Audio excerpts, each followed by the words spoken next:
The Aztecs built one of the most complex and powerful empires in the pre-Columbian Americas, yet their civilization rose and fell in just 2 centuries. How did a once nomadic tribe come to rule over millions? And what forces led to their dramatic collapse in the early 16th century? This is the entire story of the Aztec Empire. Let's begin.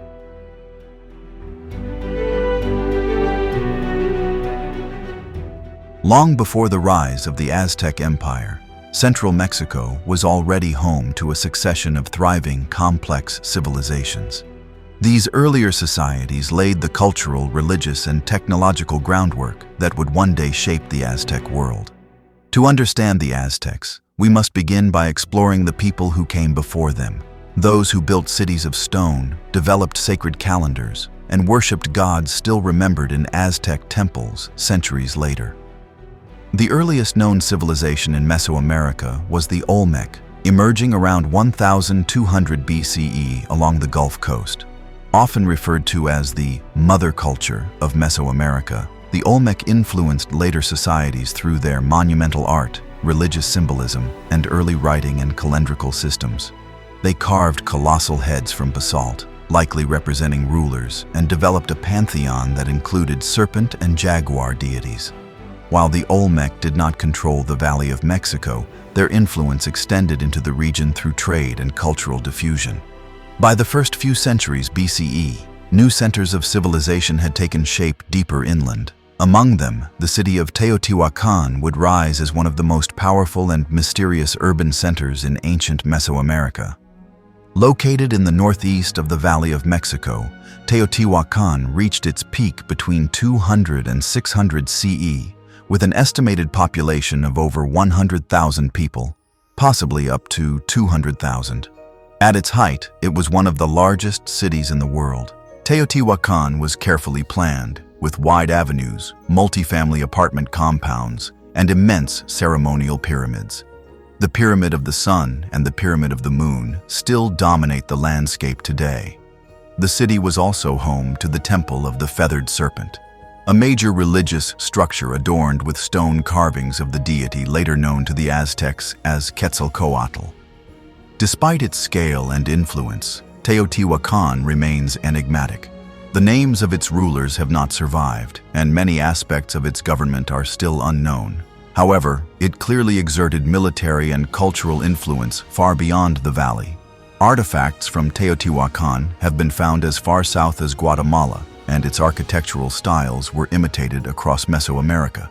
It was a hub of trade, connecting regions through networks that carried obsidian, cacao, feathers, and jade. The decline of Teotihuacan around 600 CE was sudden and dramatic. Archaeological evidence suggests internal unrest and deliberate destruction of major buildings, possibly indicating a popular uprising or political collapse. After Teotihuacan fell, no single city dominated central Mexico for several centuries, but its legacy remained in memory, architecture, and religion. In the aftermath of Teotihuacan's fall, other city-states rose and fell across central and northern Mexico. Among the most important were the Toltecs, centered at Tula in the present-day state of Hidalgo. The Toltecs flourished from around 900 to 1100 CE and were later remembered by the Aztecs as cultural ancestors.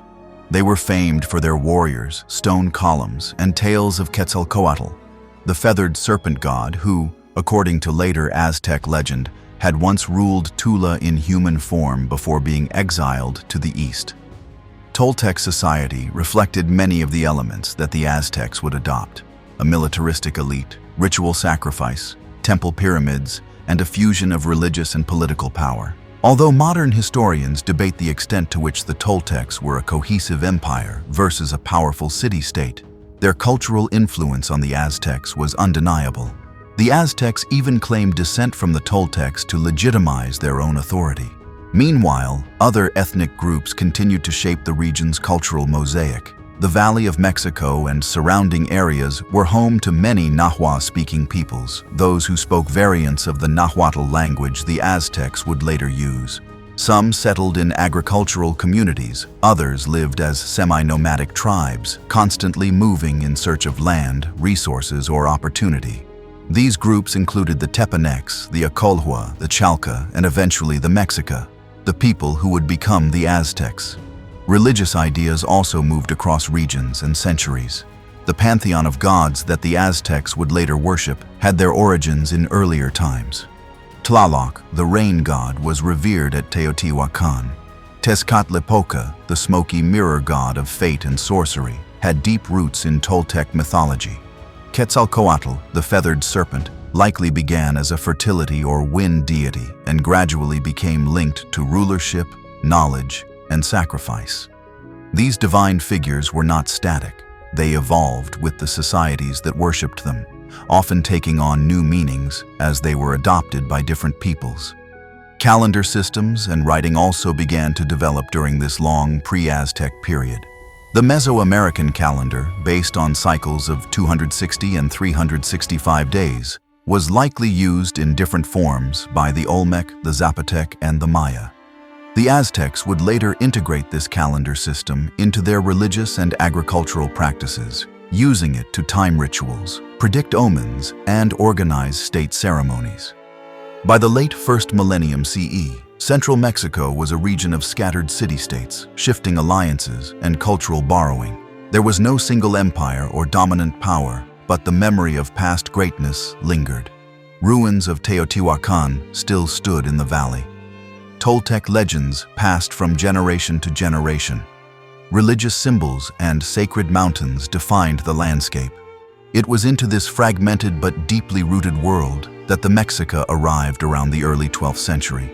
They were one of many Chichimec groups, nomadic or semi-nomadic peoples from the north. Unlike the older settled city-states, the Chichimec were often looked down upon by the elites of central Mexico. The term Chichimec itself was sometimes used as a slur, suggesting barbarism or wildness. But over time, these outsiders would adapt, learn, and begin to assert themselves. They would absorb the traditions of the Toltecs and Teotihuacan, claim descent from ancient rulers, and adopt Nahuatl as their language. They would also develop their own identity, religion, and form of government, one that fused old beliefs with new ambitions. By the early 12th century, the Valley of Mexico was already shaped by centuries of civilization, myth, and memory. The ruins of Teotihuacan stood as silent witnesses to past glory. City-states ruled by established dynasties guarded fertile land and political influence. Into this landscape, a new group arrived, strangers from the north who would one day become rulers of the entire region. These newcomers were the Mexica. According to their oral traditions and later codices, the Mexica originated from a place called Aztlan, a semi-mythical homeland often described as being to the northwest of the Valley of Mexico. The name Aztec comes from this ancestral origin, although the people themselves called their ethnic group Mexica. The journey from Aztlan was not a single event, but a generations-long migration that involved stops at various sites, each marked by omens, conflict, or spiritual significance. The Mexica were part of a larger wave of Nahua-speaking peoples migrating into central Mexico during this period. These migrants were sometimes referred to collectively as Chichimeca, meaning dog people or barbarians, in the eyes of the more settled city-states. While this term could be pejorative, it also carried a certain reverence in later Aztec ideology, representing toughness, independence, and divine favor. The Mexica were not immediately welcomed into the Valley of Mexico. Upon their arrival, they encountered a political landscape dominated by rival city-states such as Culhuacan, Azcapotzalco, and Texcoco. Each city had its own traditions, nobility, and networks of power. The Mexica, by contrast, had no land of their own, no noble lineage to boast of, and no established political allies. As a result, they were forced to live on the margins, both geographically and socially.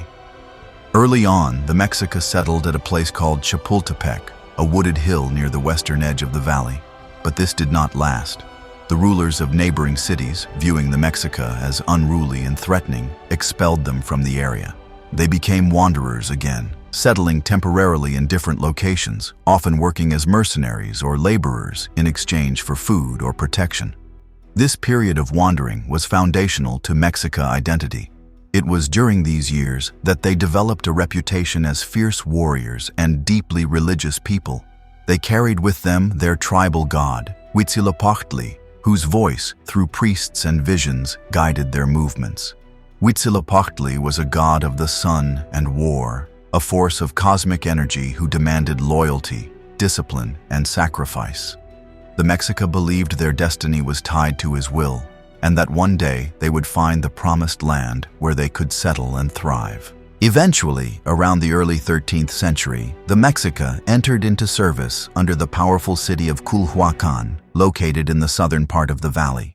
The ruler of Teotihuacan at the time, Ahuitzotl, allowed them to settle on a patch of swampy land in exchange for military assistance. For a brief period, the Mexica gained a foothold in regional affairs. However, relations with Teotihuacan quickly deteriorated. One well-known incident involved the Mexica asking for a noblewoman from Teotihuacan to serve as a priestess. Unbeknownst to the Teotihuacan ruler, the Mexica sacrificed her as an offering to their god. When the ruler learned of this act, he was enraged, and once again the Mexica were driven out, forced to flee into the hostile marshlands of Lake Texcoco. According to later Aztec chronicles, it was in these marshes that the Mexica finally received the divine sign they had been waiting for: an eagle perched on a cactus, devouring a snake. This was the vision foretold by Huitzilopochtli, the sign that they had reached their destined home. The place was a small island in the lake, difficult to access, easy to defend, and seemingly unfit for large-scale settlement. But to the Mexica, it was sacred. Here, in the year 1325 by European reckoning, they began building a city, Tenochtitlan. At this point in their history, the Mexica were still politically weak and economically poor. Their city was built on shallow, swampy terrain. They had few allies and were still seen as upstarts by more established city-states. But their fierce religious devotion, tight social organization, and military skill allowed them to survive. They constructed canals for transportation, raised chinampas, floating gardens, for food production, and began organizing their society with clear roles for warriors, priests, and laborers. Perhaps most importantly, the Mexica understood the value of patience and political adaptation. They sought to marry into noble families from older dynasties, especially those claiming descent from the Toltecs. By forging genealogical connections, real or symbolic, they began crafting a narrative that linked their humble origins with ancient greatness. Over time, this legitimized their place within the valley's elite circles. As the 14th century progressed, the Mexica gradually increased their influence. They paid tribute to stronger powers like the Tepanec rulers of Azcapotzalco, but also took part in regional conflicts, gaining combat experience and recognition. Step by step, they moved from marginalized newcomers to respected players in the valley's competitive political system. By the end of this period, the Mexica had transitioned from wandering outsiders to urban settlers with a growing population, a central temple, and ambitions that stretched beyond survival. They had not yet formed an empire, but the foundations, political, religious, and social, were now firmly in place. As the Mexica settled into the marshes around Lake Texcoco, driven from place to place and politically isolated, their search for a permanent home became more desperate, but also more spiritually focused. They had wandered for generations, endured rejection, and served more powerful city-states in exchange for survival. Now, they faced the challenge of building something of their own. It was at this pivotal moment that their history changed. According to their sacred lore, the long-awaited sign from their god finally appeared: an eagle perched on a cactus, devouring a serpent. This vision, seen on a small island in the middle of the lake, was interpreted by priests and rulers as a divine command. It was here, in this unlikely and uninviting swamp, that the Mexica would build their city. They named it Tenochtitlan, possibly after a leader named Tenoch, and began construction in the year we now identify as 1325. The conditions were harsh. The land was waterlogged and unstable, but the site was spiritually significant and offered clear advantages. It was defensible, isolated from hostile neighbors, and strategically located in the heart of the valley. In the early years, Tenochtitlan was modest in size and simple in structure. Wooden huts and small shrines dotted the narrow island. Canals took the place of roads. With little arable land, the Mexica turned to the surrounding waters to feed themselves. They developed chinampas, man-made agricultural plots built from reeds, mud, and vegetation that floated on the lake's surface. These floating gardens were a technological innovation that would sustain the city's growth for generations. They allowed the Mexica to produce maize, beans, squash, and other staples with surprising efficiency. The early governance of Tenochtitlan was communal and religious in nature. Priests played a central role in directing public life, interpreting divine signs, and overseeing rituals to honor Huitzilopochtli. At the same time, warriors defended the city and occasionally offered their services as mercenaries to nearby city-states. These twin pillars, religion and warfare, would come to define the Mexica state. At first, the Mexica remained subordinate to the regional power of Azcapotzalco, a Tepanex city to the west. The Tepanex allowed the Mexica to exist as vassals, collecting tribute and conscripting them into military service. In return, Tenochtitlan was given a degree of autonomy, but the balance of power was clear. The Mexica were not yet equals in the valley's political hierarchy. Despite these constraints, the Mexica steadily built their city. Over the next several decades, Tenochtitlan expanded through careful planning and engineering. Causeways were built to connect the island to the mainland, allowing foot traffic and trade. Aqueducts were later constructed to bring fresh water from nearby springs. Stone temples began to replace wooden altars, and public buildings were erected to house governing councils and priesthoods. The city's main ceremonial center, which would eventually grow into the great Templo Mayor complex, was first laid out during this early phase. The Mexica also began to codify their social and political systems. Leadership passed from tribal chiefs to formal rulers known as Tlatoani, meaning he who speaks. This title reflected not only political authority, but also the ruler's sacred role as the voice of the gods on earth. One of the earliest known Tlatoc, plural of Tlatoani, was Ahuitzotl, selected around 1375. He was of noble birth from the neighboring city of Teotihuacan, a strategic decision that strengthened Tenochtitlan's political legitimacy. Ahuitzotli's reign marked the transition from a struggling tribal settlement to a centralized and hierarchical city-state. Under his leadership, noble lineages were established, social classes were formalized, and marriage alliances with other Nahua-speaking elites were encouraged. These actions elevated the status of Tenochtitlan in the eyes of other regional powers and helped integrate the Mexica into the larger cultural and political network of central Mexico. Religion continued to shape public life. The cult of Huitzilopochtli became more elaborate, emphasizing the god's need for human sacrifice to maintain cosmic order. This belief system gave the Mexica a unique theological justification for warfare. Victory in battle was not only a matter of survival or expansion, it was a sacred duty. Captured enemies became offerings to the gods, and military success was equated with spiritual merit.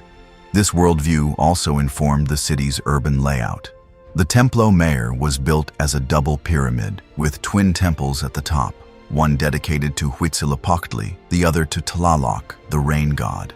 This duality symbolized the balance between war and agriculture, sun and water, life and death.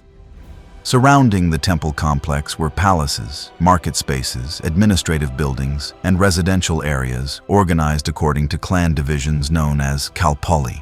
Each Kalpali functioned as both a neighborhood and a kinship unit.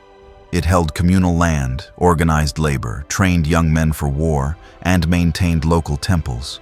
These grassroots structures helped unify the growing population and created a strong civic identity among residents.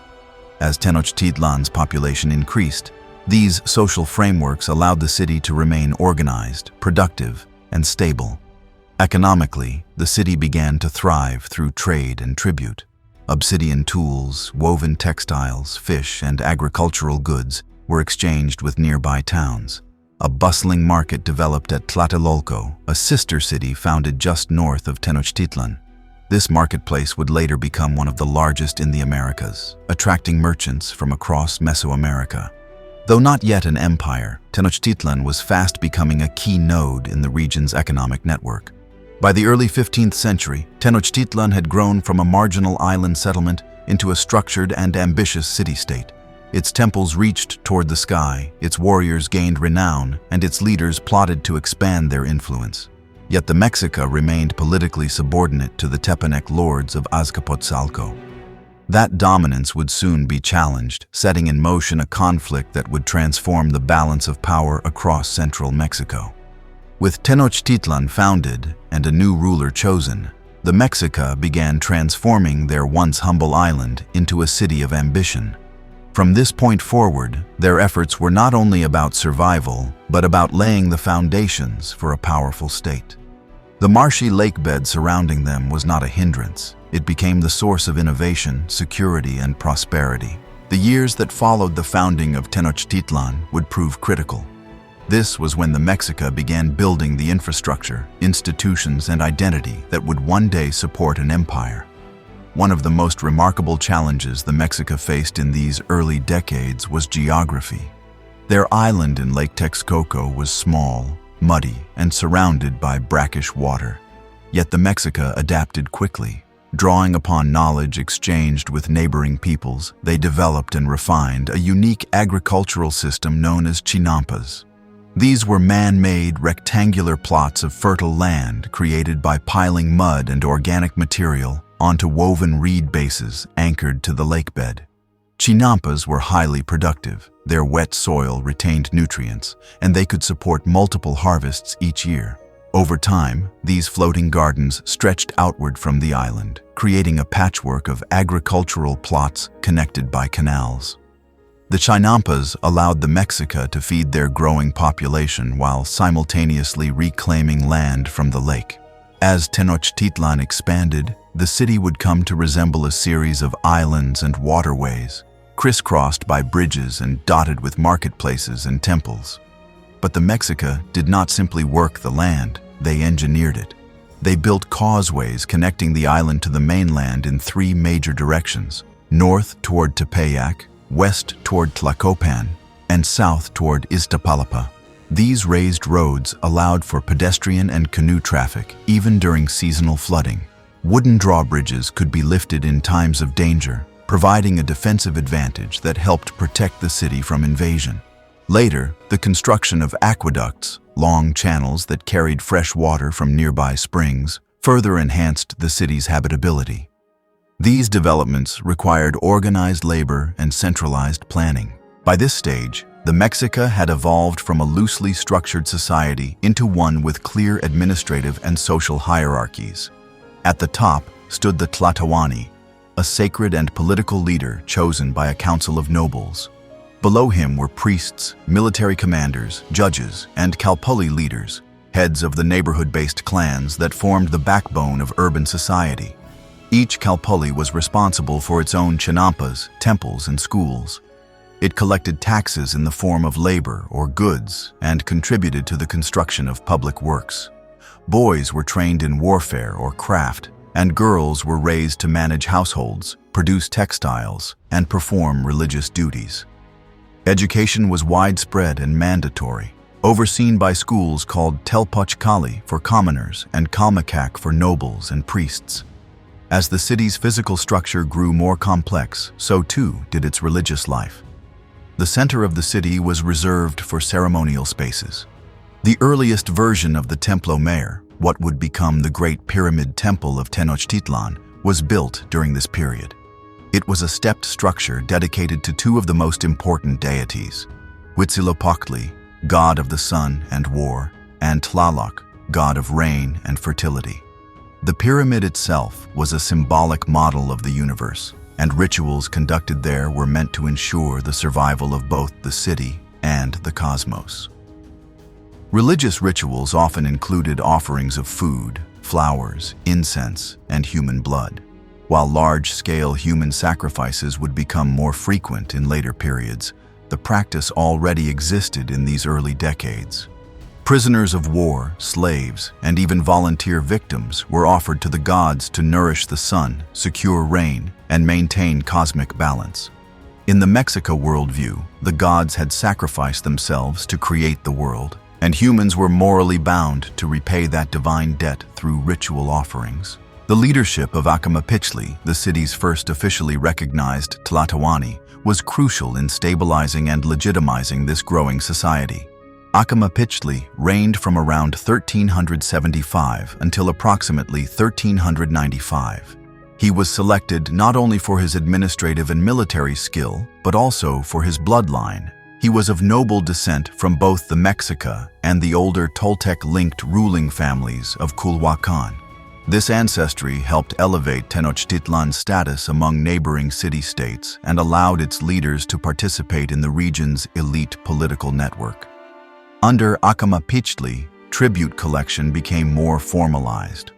Although Tenochtitlan was still a tributary to Azcapotzalco, the Mexica began asserting more local control.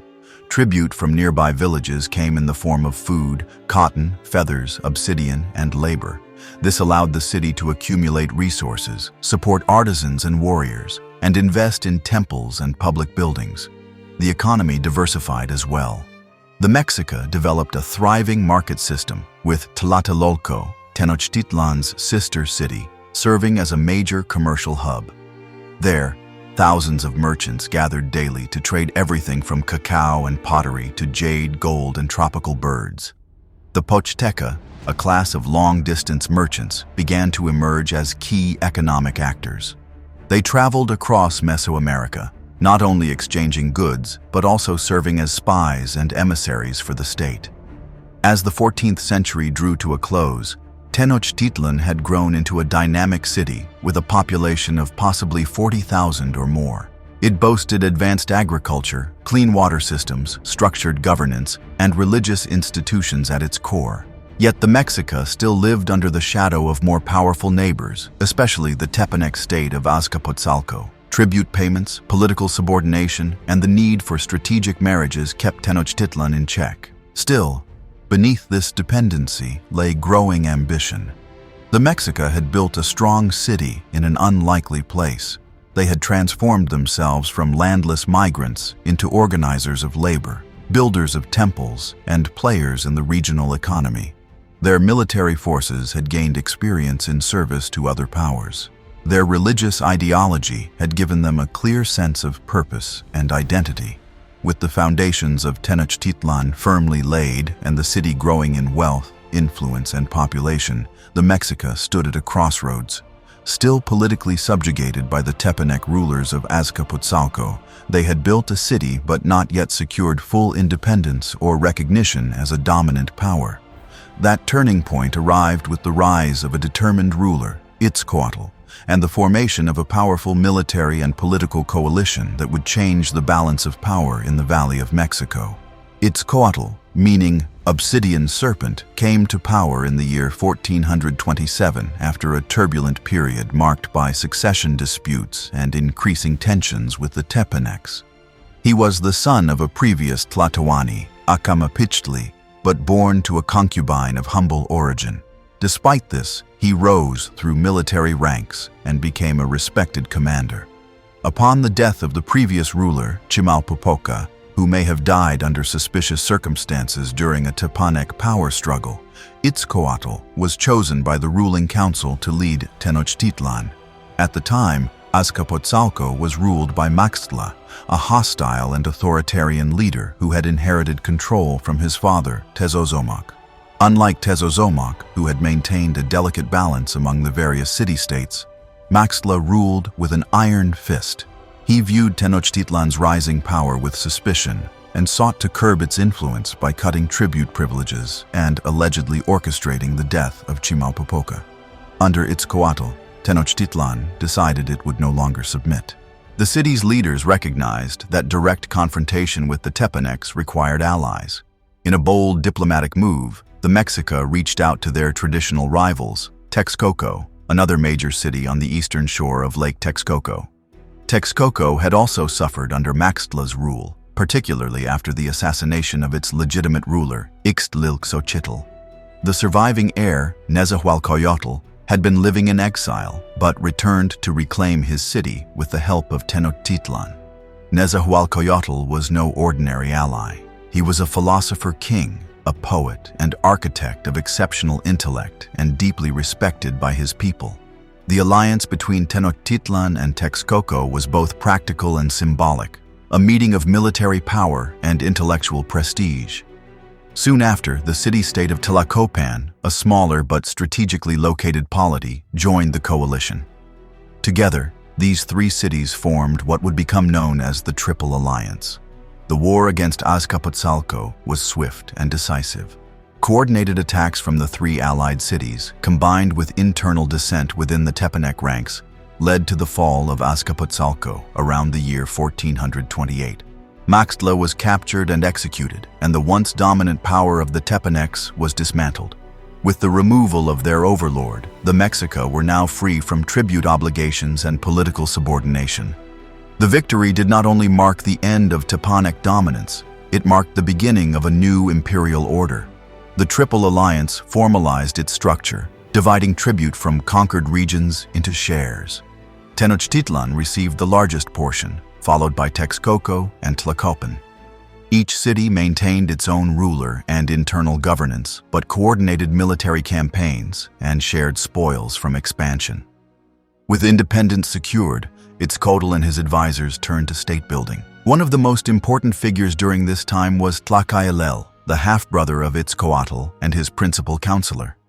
Though he never held the title of Tlatoani, Tlacaelel's influence was immense. He proposed sweeping reforms that reshaped Aztec ideology, including a revision of history, the elevation of Huitzilopochtli as the supreme deity, and the organization of religious warfare as a central function of the state.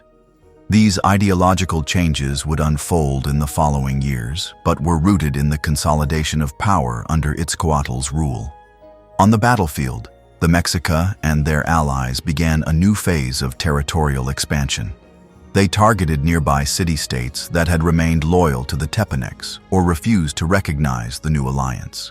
The cities of Xochimilco, Cuitlahuac, and others fell in quick succession. These conquests brought not only land but tribute: cotton, cacao, obsidian, jade, maize, and human captives for ritual sacrifice. Ahuitzotl also initiated a transformation of Tenochtitlan's physical landscape. With tribute wealth and war booty flowing in, the city was beautified and fortified. Stone buildings replaced earlier wooden structures. Canals were widened, and new temples were constructed. The early version of the Templo Mayor was expanded into a more imposing structure, signifying the city's growing spiritual and political power. Infrastructure improvements paralleled military campaigns. Causeways were reinforced, aqueducts extended, and marketplaces expanded. The Mexica were no longer merely builders of a city, they were architects of empire. Ahuitzotl ruled until 1440. By the time of his death, the Triple Alliance had grown from a regional rebellion into a rising imperial power. The tribute system was formalized, military victories legitimized Tenochtitlan's leadership, and the city had begun to attract skilled artisans, merchants, and scholars from across the region. Its population was rising rapidly, and its rulers now stood among the most powerful in Mesoamerica. Perhaps most importantly, this period solidified the Mexica identity as not just one city among many, but as the chosen stewards of cosmic balance. Through their rituals, warfare, and governance, they believed they were fulfilling a divine role in sustaining the universe. This belief would justify not only their future expansion, but also the bloodshed it would require. As the era of Ahuitzotl closed, a new generation of leaders stood ready to expand the empire further. Among them was Moctezuma I, a ruler who would build upon the foundations laid by his predecessors and elevate the Aztec state to its classical height. His reign would mark the beginning of an age of sweeping conquests, intricate diplomacy, and monumental construction. An age in which the Aztec Empire would begin to dominate all of central Mexico. As Moctezuma I prepared to lead the Triple Alliance into an era of aggressive expansion, he was joined by one of the most influential thinkers in the history of the Aztec world. a man who would shape not only the political structures of the empire, but also its very identity. This was Tlacaelel, half-brother to Ahuitzotl, and a figure whose name would never appear on a throne, yet whose decisions altered the direction of the Mexica state more profoundly than many who ruled. Tlacaelel served as Teotihuacan, a title often translated as counselor or chief advisor, though the actual responsibilities were broader, combining the duties of prime minister, high priest, legal reformer, and ideological architect. Appointed during the reign of Ahuitzotl and continuing through the rules of Moctezuma I, Ahuitzotl, and even into the early years of Tizoc, Tlacaelel remained a central force at the heart of Aztec governance for over 5 decades. His reforms were not immediately visible on the battlefield or in the market, but they reshaped the intellectual and spiritual framework of the empire. Tlacaelel understood that political power required legitimacy, and for the Mexica, still relatively new arrivals to the Valley of Mexico, their rise to dominance needed to be rooted in divine will and ancestral precedent. What he offered was an ideological revolution. One of Tlacaelel's most consequential acts was the rewriting of history. He ordered the destruction of old codices and records that contradicted the narrative the Mexica leadership wanted to promote. In their place, official scribes compiled new accounts that elevated the Mexica as a chosen people, favored by the gods, destined to rule, and descended from noble Toltec lineages. This deliberate reconstruction of history served not only to legitimize their conquests, but also to unify their population around a shared myth of origin and purpose. This act of historical revision was not merely political propaganda. It was integrated into education, ceremony, and cultural memory. Children were taught the revised versions of history in schools. Priests repeated it in chants and ritual speeches. Public monuments and carvings reinforced the imagery of divine sanction and heroic ancestry. Over time, what began as strategic myth-making became deeply embedded belief. Tlacaelel also elevated Huitzilopochtli to a position of supreme importance.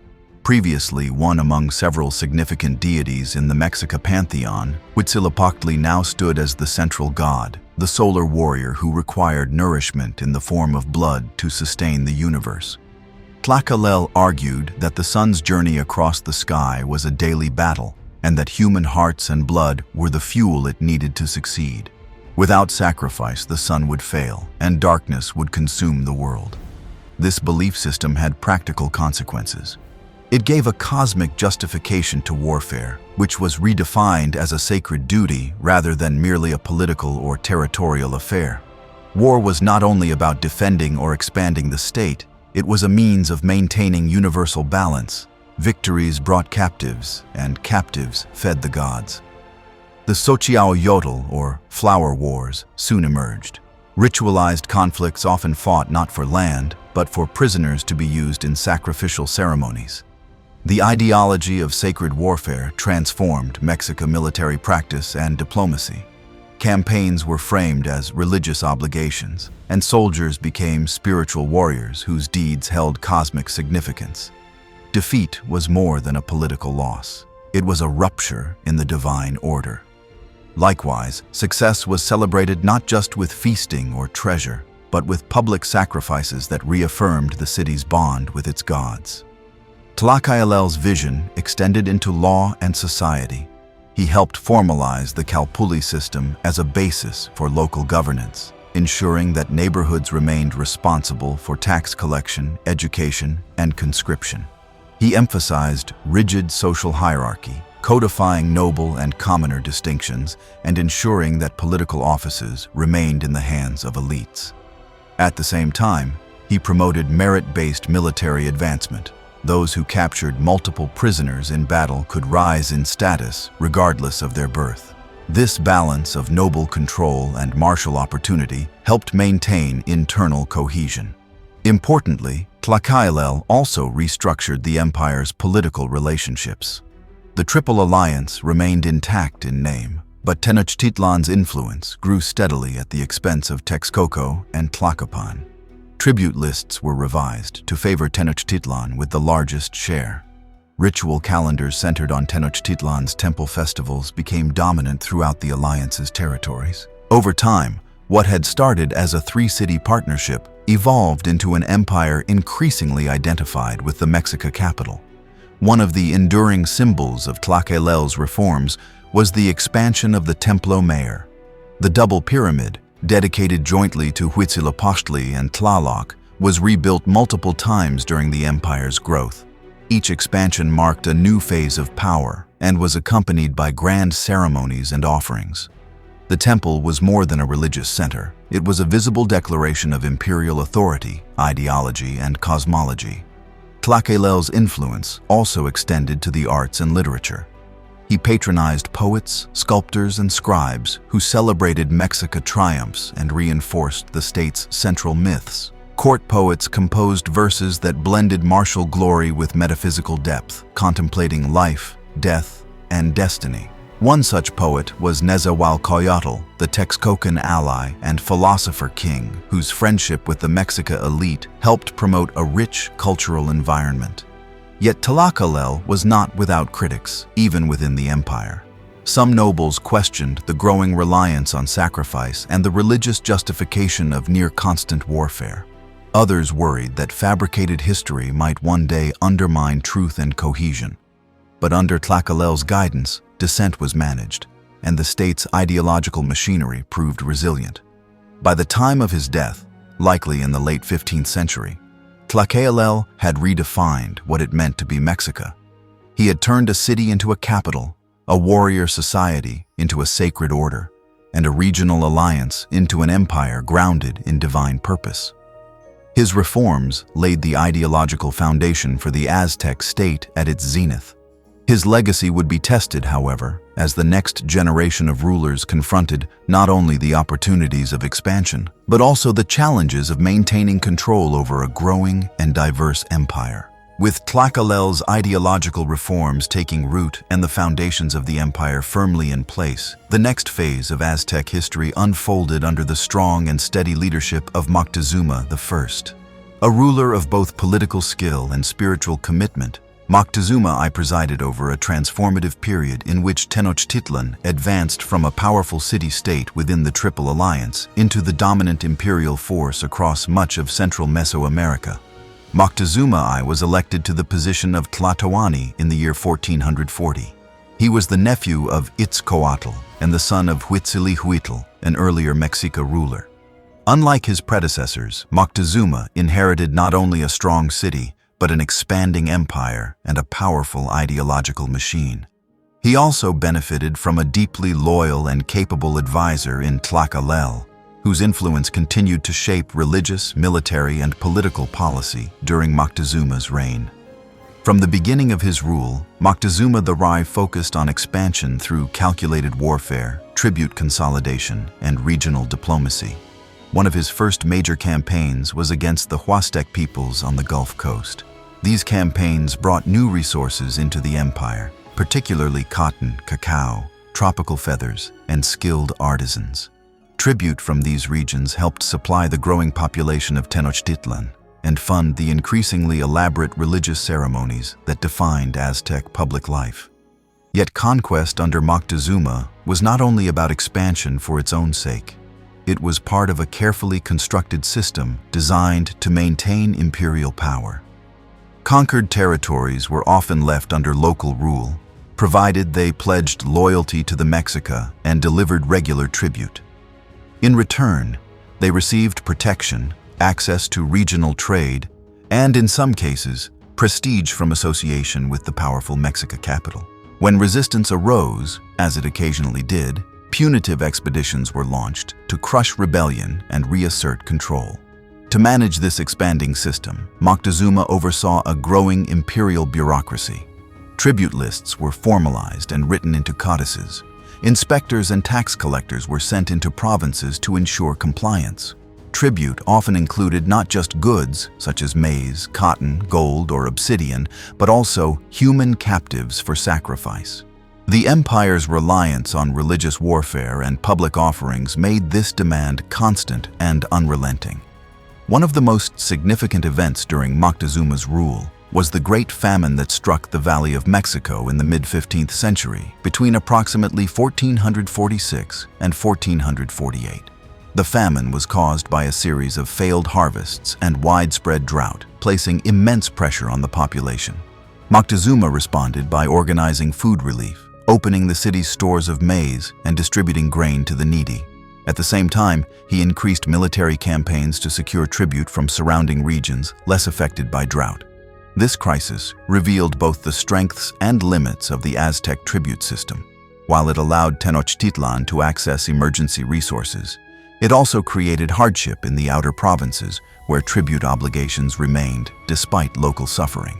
The famine, though eventually overcome, left behind tension in some areas that would later contribute to rebellion. Domestically, Moctezuma I continued the architectural and ceremonial expansion of Tenochtitlan. He oversaw the enlargement of the Templo Mayor, adding new construction phases to honor Ahuitzotl and Tlaloc. The temple was now one of the tallest structures in the valley, and its dual temples symbolized the fusion of war and agriculture, sky and rain, divine wrath and sustenance. Each expansion of the temple was accompanied by grand festivals, dances, offerings, and the sacrifice of prisoners taken in battle. Beyond the temple complex, Moctezuma commissioned aqueducts to bring fresh water from the Chapultepec springs to the island city. He also ordered the construction of levees and dikes to control flooding and manage the salinity of Lake Texcoco.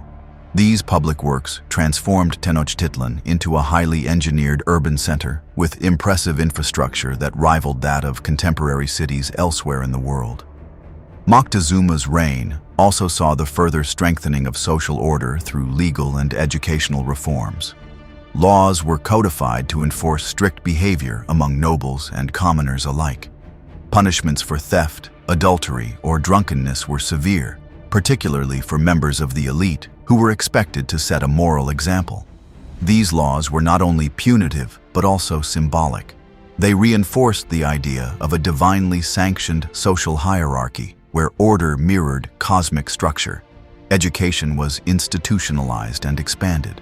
Boys of noble birth attended the Calmacac, where they studied astronomy, mathematics, poetry, and the sacred histories. Boys of common origin were educated in the Telpachkali, preparing for military service and skilled labor. Girls were taught domestic skills, religion, and in some cases, ritual duties. This system helped inculcate loyalty to the state, transmitted cultural values, and ensured that future generations could continue the work of empire. Despite these efforts to maintain order, not all regions under Aztec control remained loyal. Some resisted tribute collection. Others resented the imposition of religious festivals or the loss of autonomy. Moctezuma's military campaigns, while often successful, required constant attention. The empire was not a centralized, monolithic state. It was a network of vassals, allies, and dependents bound together by tribute, fear, and ritual. One of Moctezuma's key diplomatic strategies was to promote intermarriage between Mexican nobles and the ruling families of allied or conquered cities. These unions created bonds of kinship that helped stabilize relations, secure loyalty, and produce a new generation of Mexica-educated elites in provincial courts. In this way, the empire spread not only through force, but through shared interests and cultural alignment. By the end of Moctezuma I's long reign in 1469, the Aztec Empire had expanded significantly. It stretched from the Gulf Coast to the Pacific, from the highlands of central Mexico to the tropical lowlands. Tenochtitlan had become one of the largest and most sophisticated cities in the world, with a population estimated in the hundreds of thousands. Its canals bustled with canoes, its markets swelled with goods, and its temples echoed with the rhythms of drums and chants. Moctezuma I left behind a legacy of disciplined governance, infrastructural brilliance, and religious fervor. He did not merely expand the empire, he deepened its identity, strengthened its institutions, and clarified its purpose. Under his leadership, the Mexica ceased to be just dominant warriors. They became builders of an imperial civilization. As the empire expanded under Moctezuma I, Tenochtitlan itself blossomed into one of the most remarkable urban centers in the pre-Columbian world. While military conquests and tribute collection sustained the political machine, it was the daily rhythms of life, commerce, education, religion, family, and work that gave the city its human character. In this section, we step away from temples and armies to explore the lived experience of the people who called Tenochtitlan home during its height. By the mid-15th century, Tenochtitlan had grown from a modest island settlement into a vast and bustling metropolis. The city was connected to the mainland by 3 main causeways, each equipped with drawbridges to defend against attack and control movement. Canals crisscrossed the city like streets, allowing for transportation by canoe. Visitors arriving for the first time were often astonished by the sight of so many boats moving through a city of water, carrying food, firewood, building materials, and people. At the heart of the city stood the ceremonial center, dominated by the Templo Mayor, which had been expanded during successive reigns. The plaza surrounding it hosted festivals, dances, and public rituals. Nearby were the royal palaces, government buildings, and residences of high-ranking nobles. The architectural grandeur of the center reflected both political authority and religious devotion.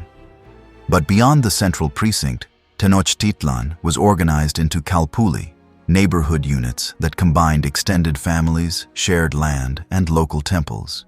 Each kalpuli had its own responsibilities, leaders, and communal duties. Residents worked the nearby chinampas, tended animals, produced goods, and participated in temple life.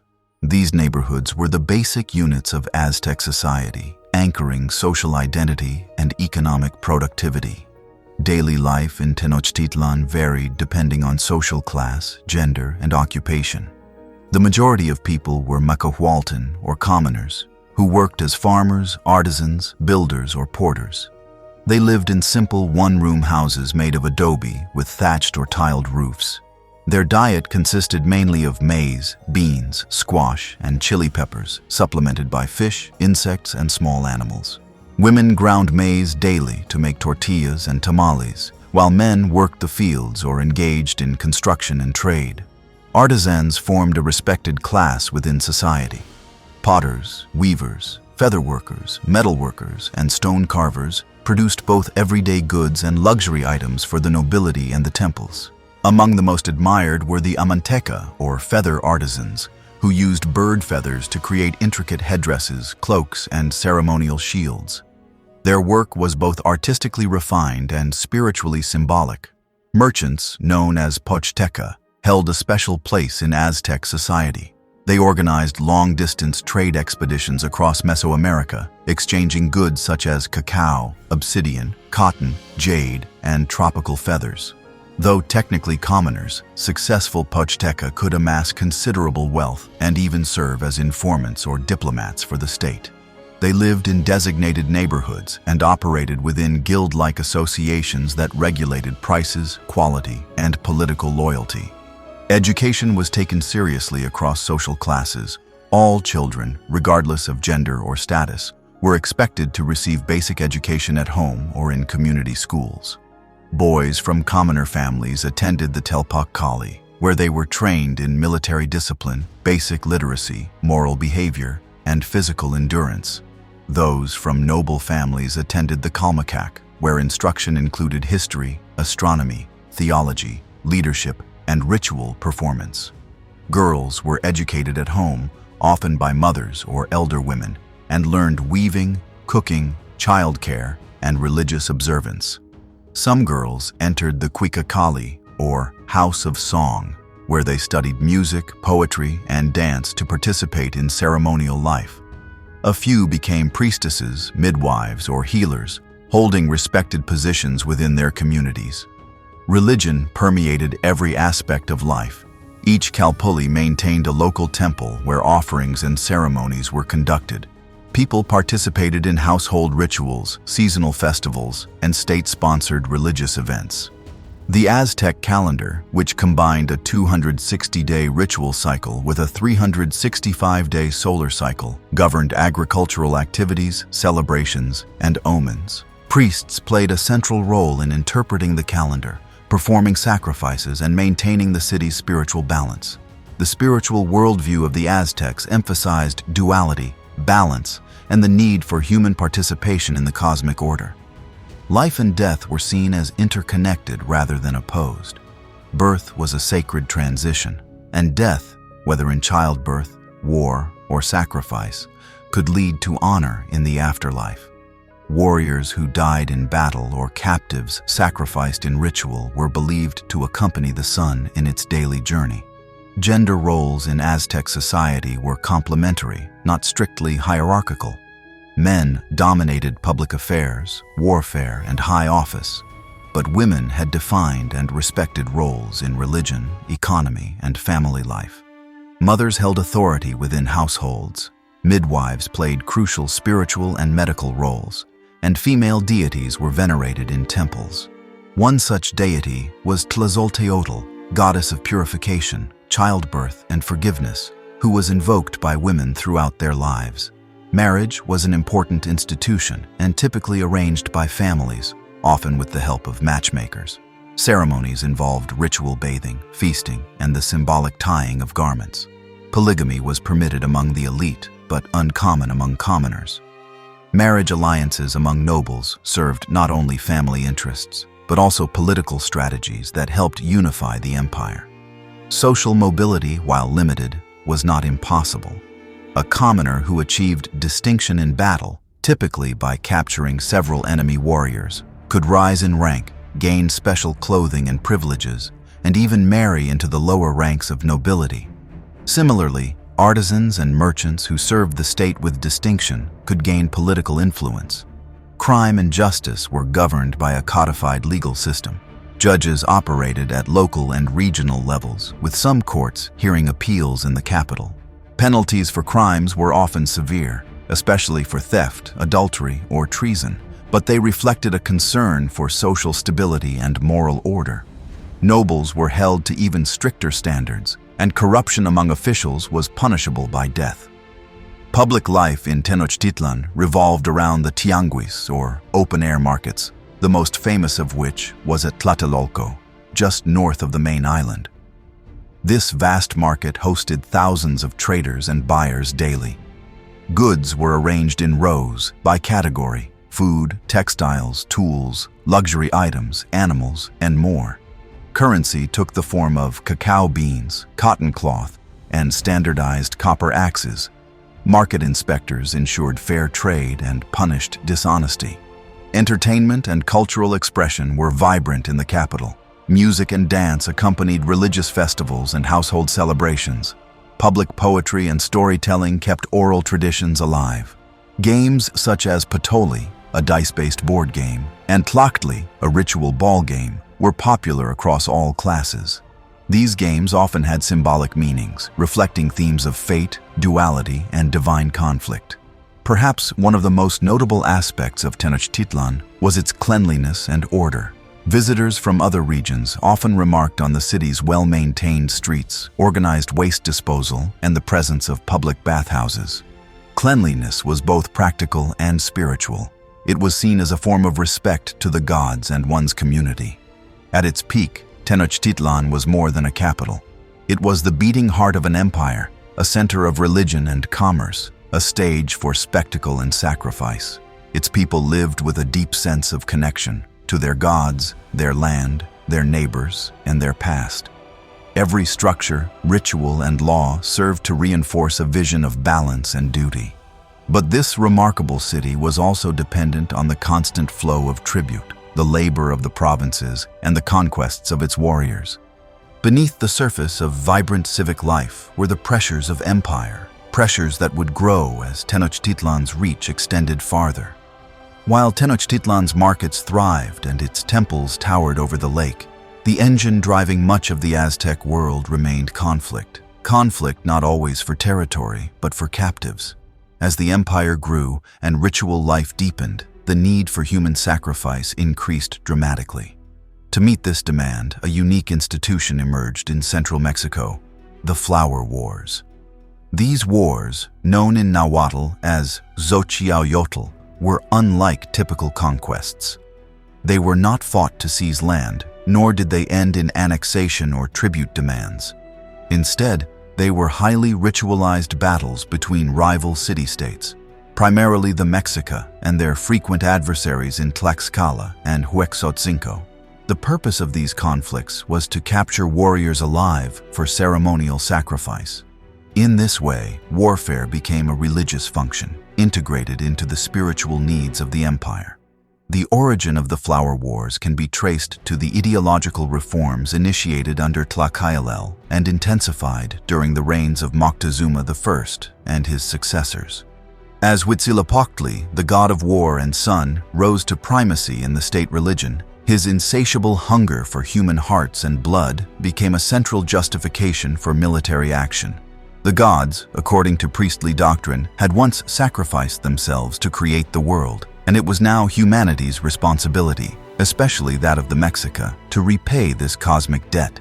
But securing a steady flow of sacrificial victims was not always possible through ordinary campaigns. Many regions within the empire had already been subdued and were no longer providing resistance.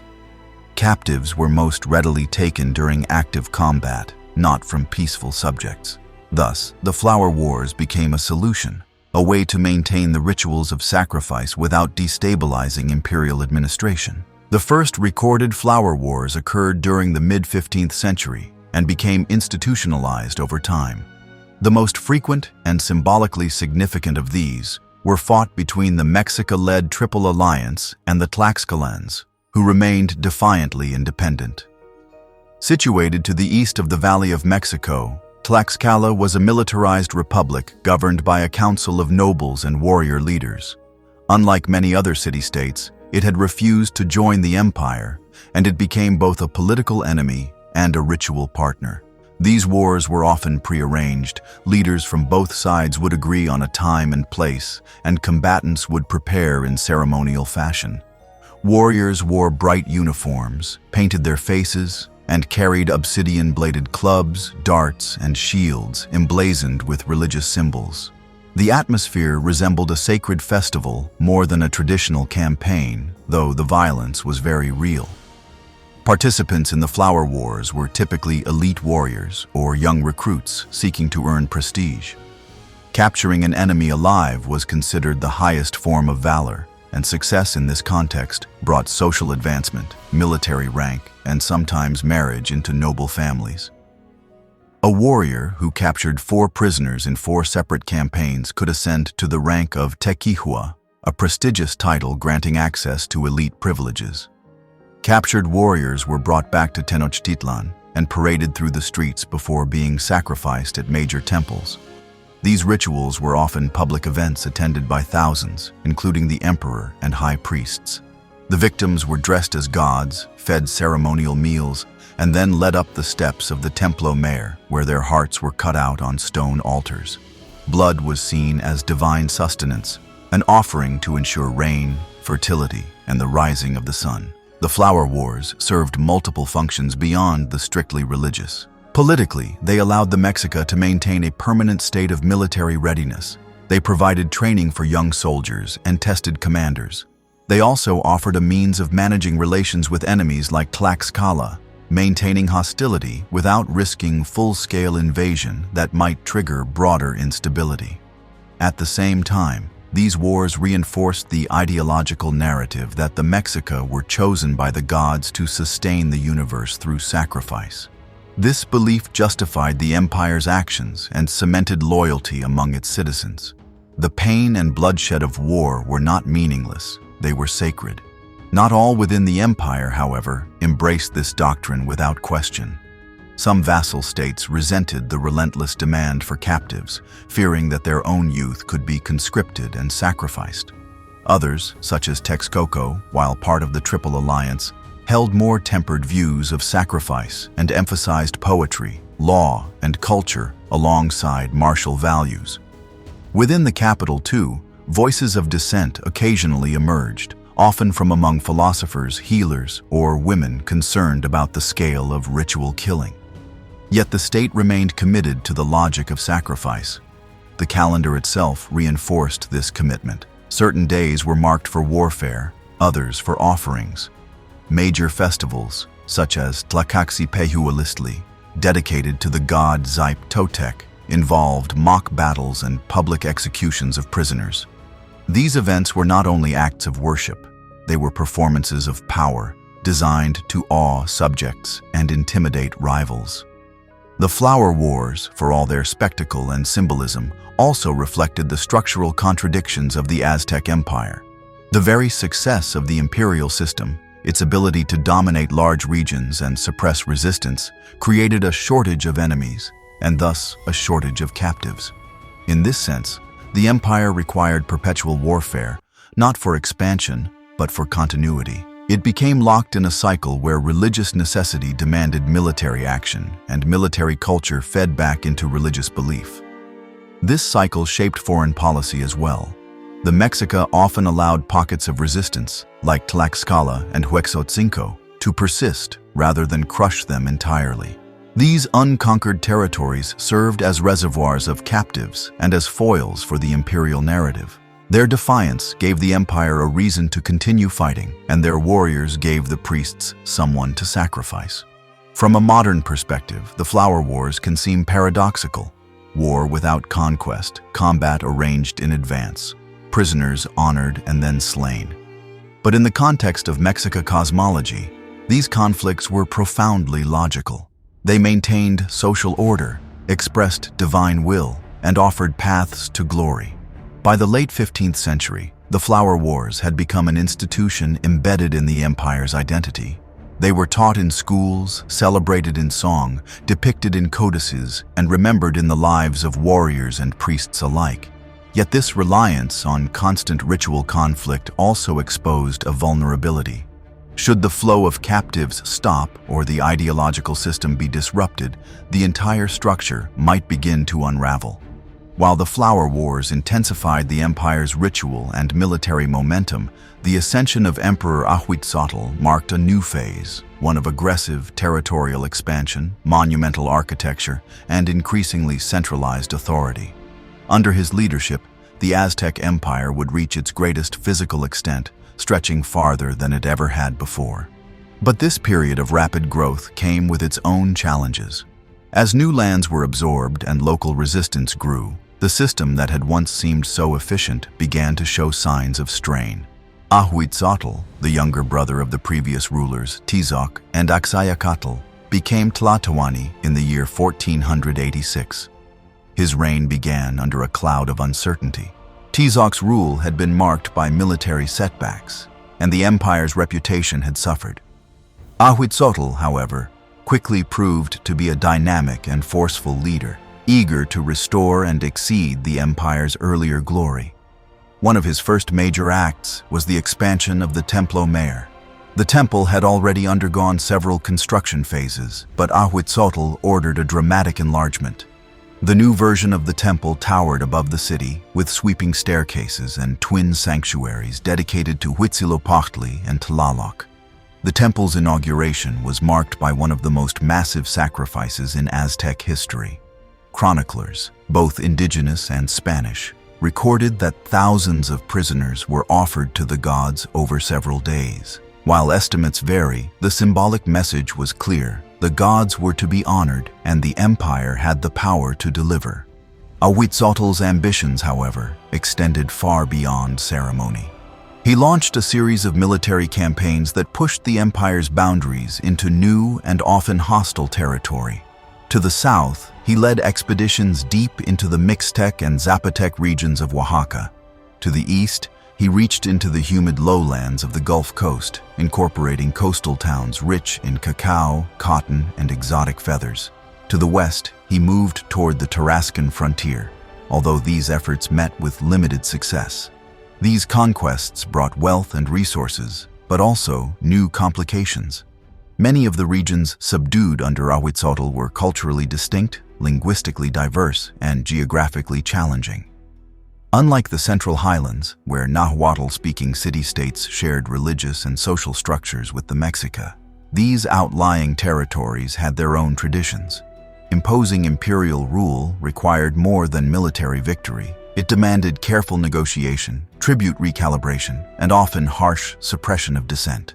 To manage the growing empire, Ahuitzotl restructured the provincial administration. Tribute lists were updated to reflect new acquisitions, and imperial inspectors, known as calpixque, were sent to monitor deliveries.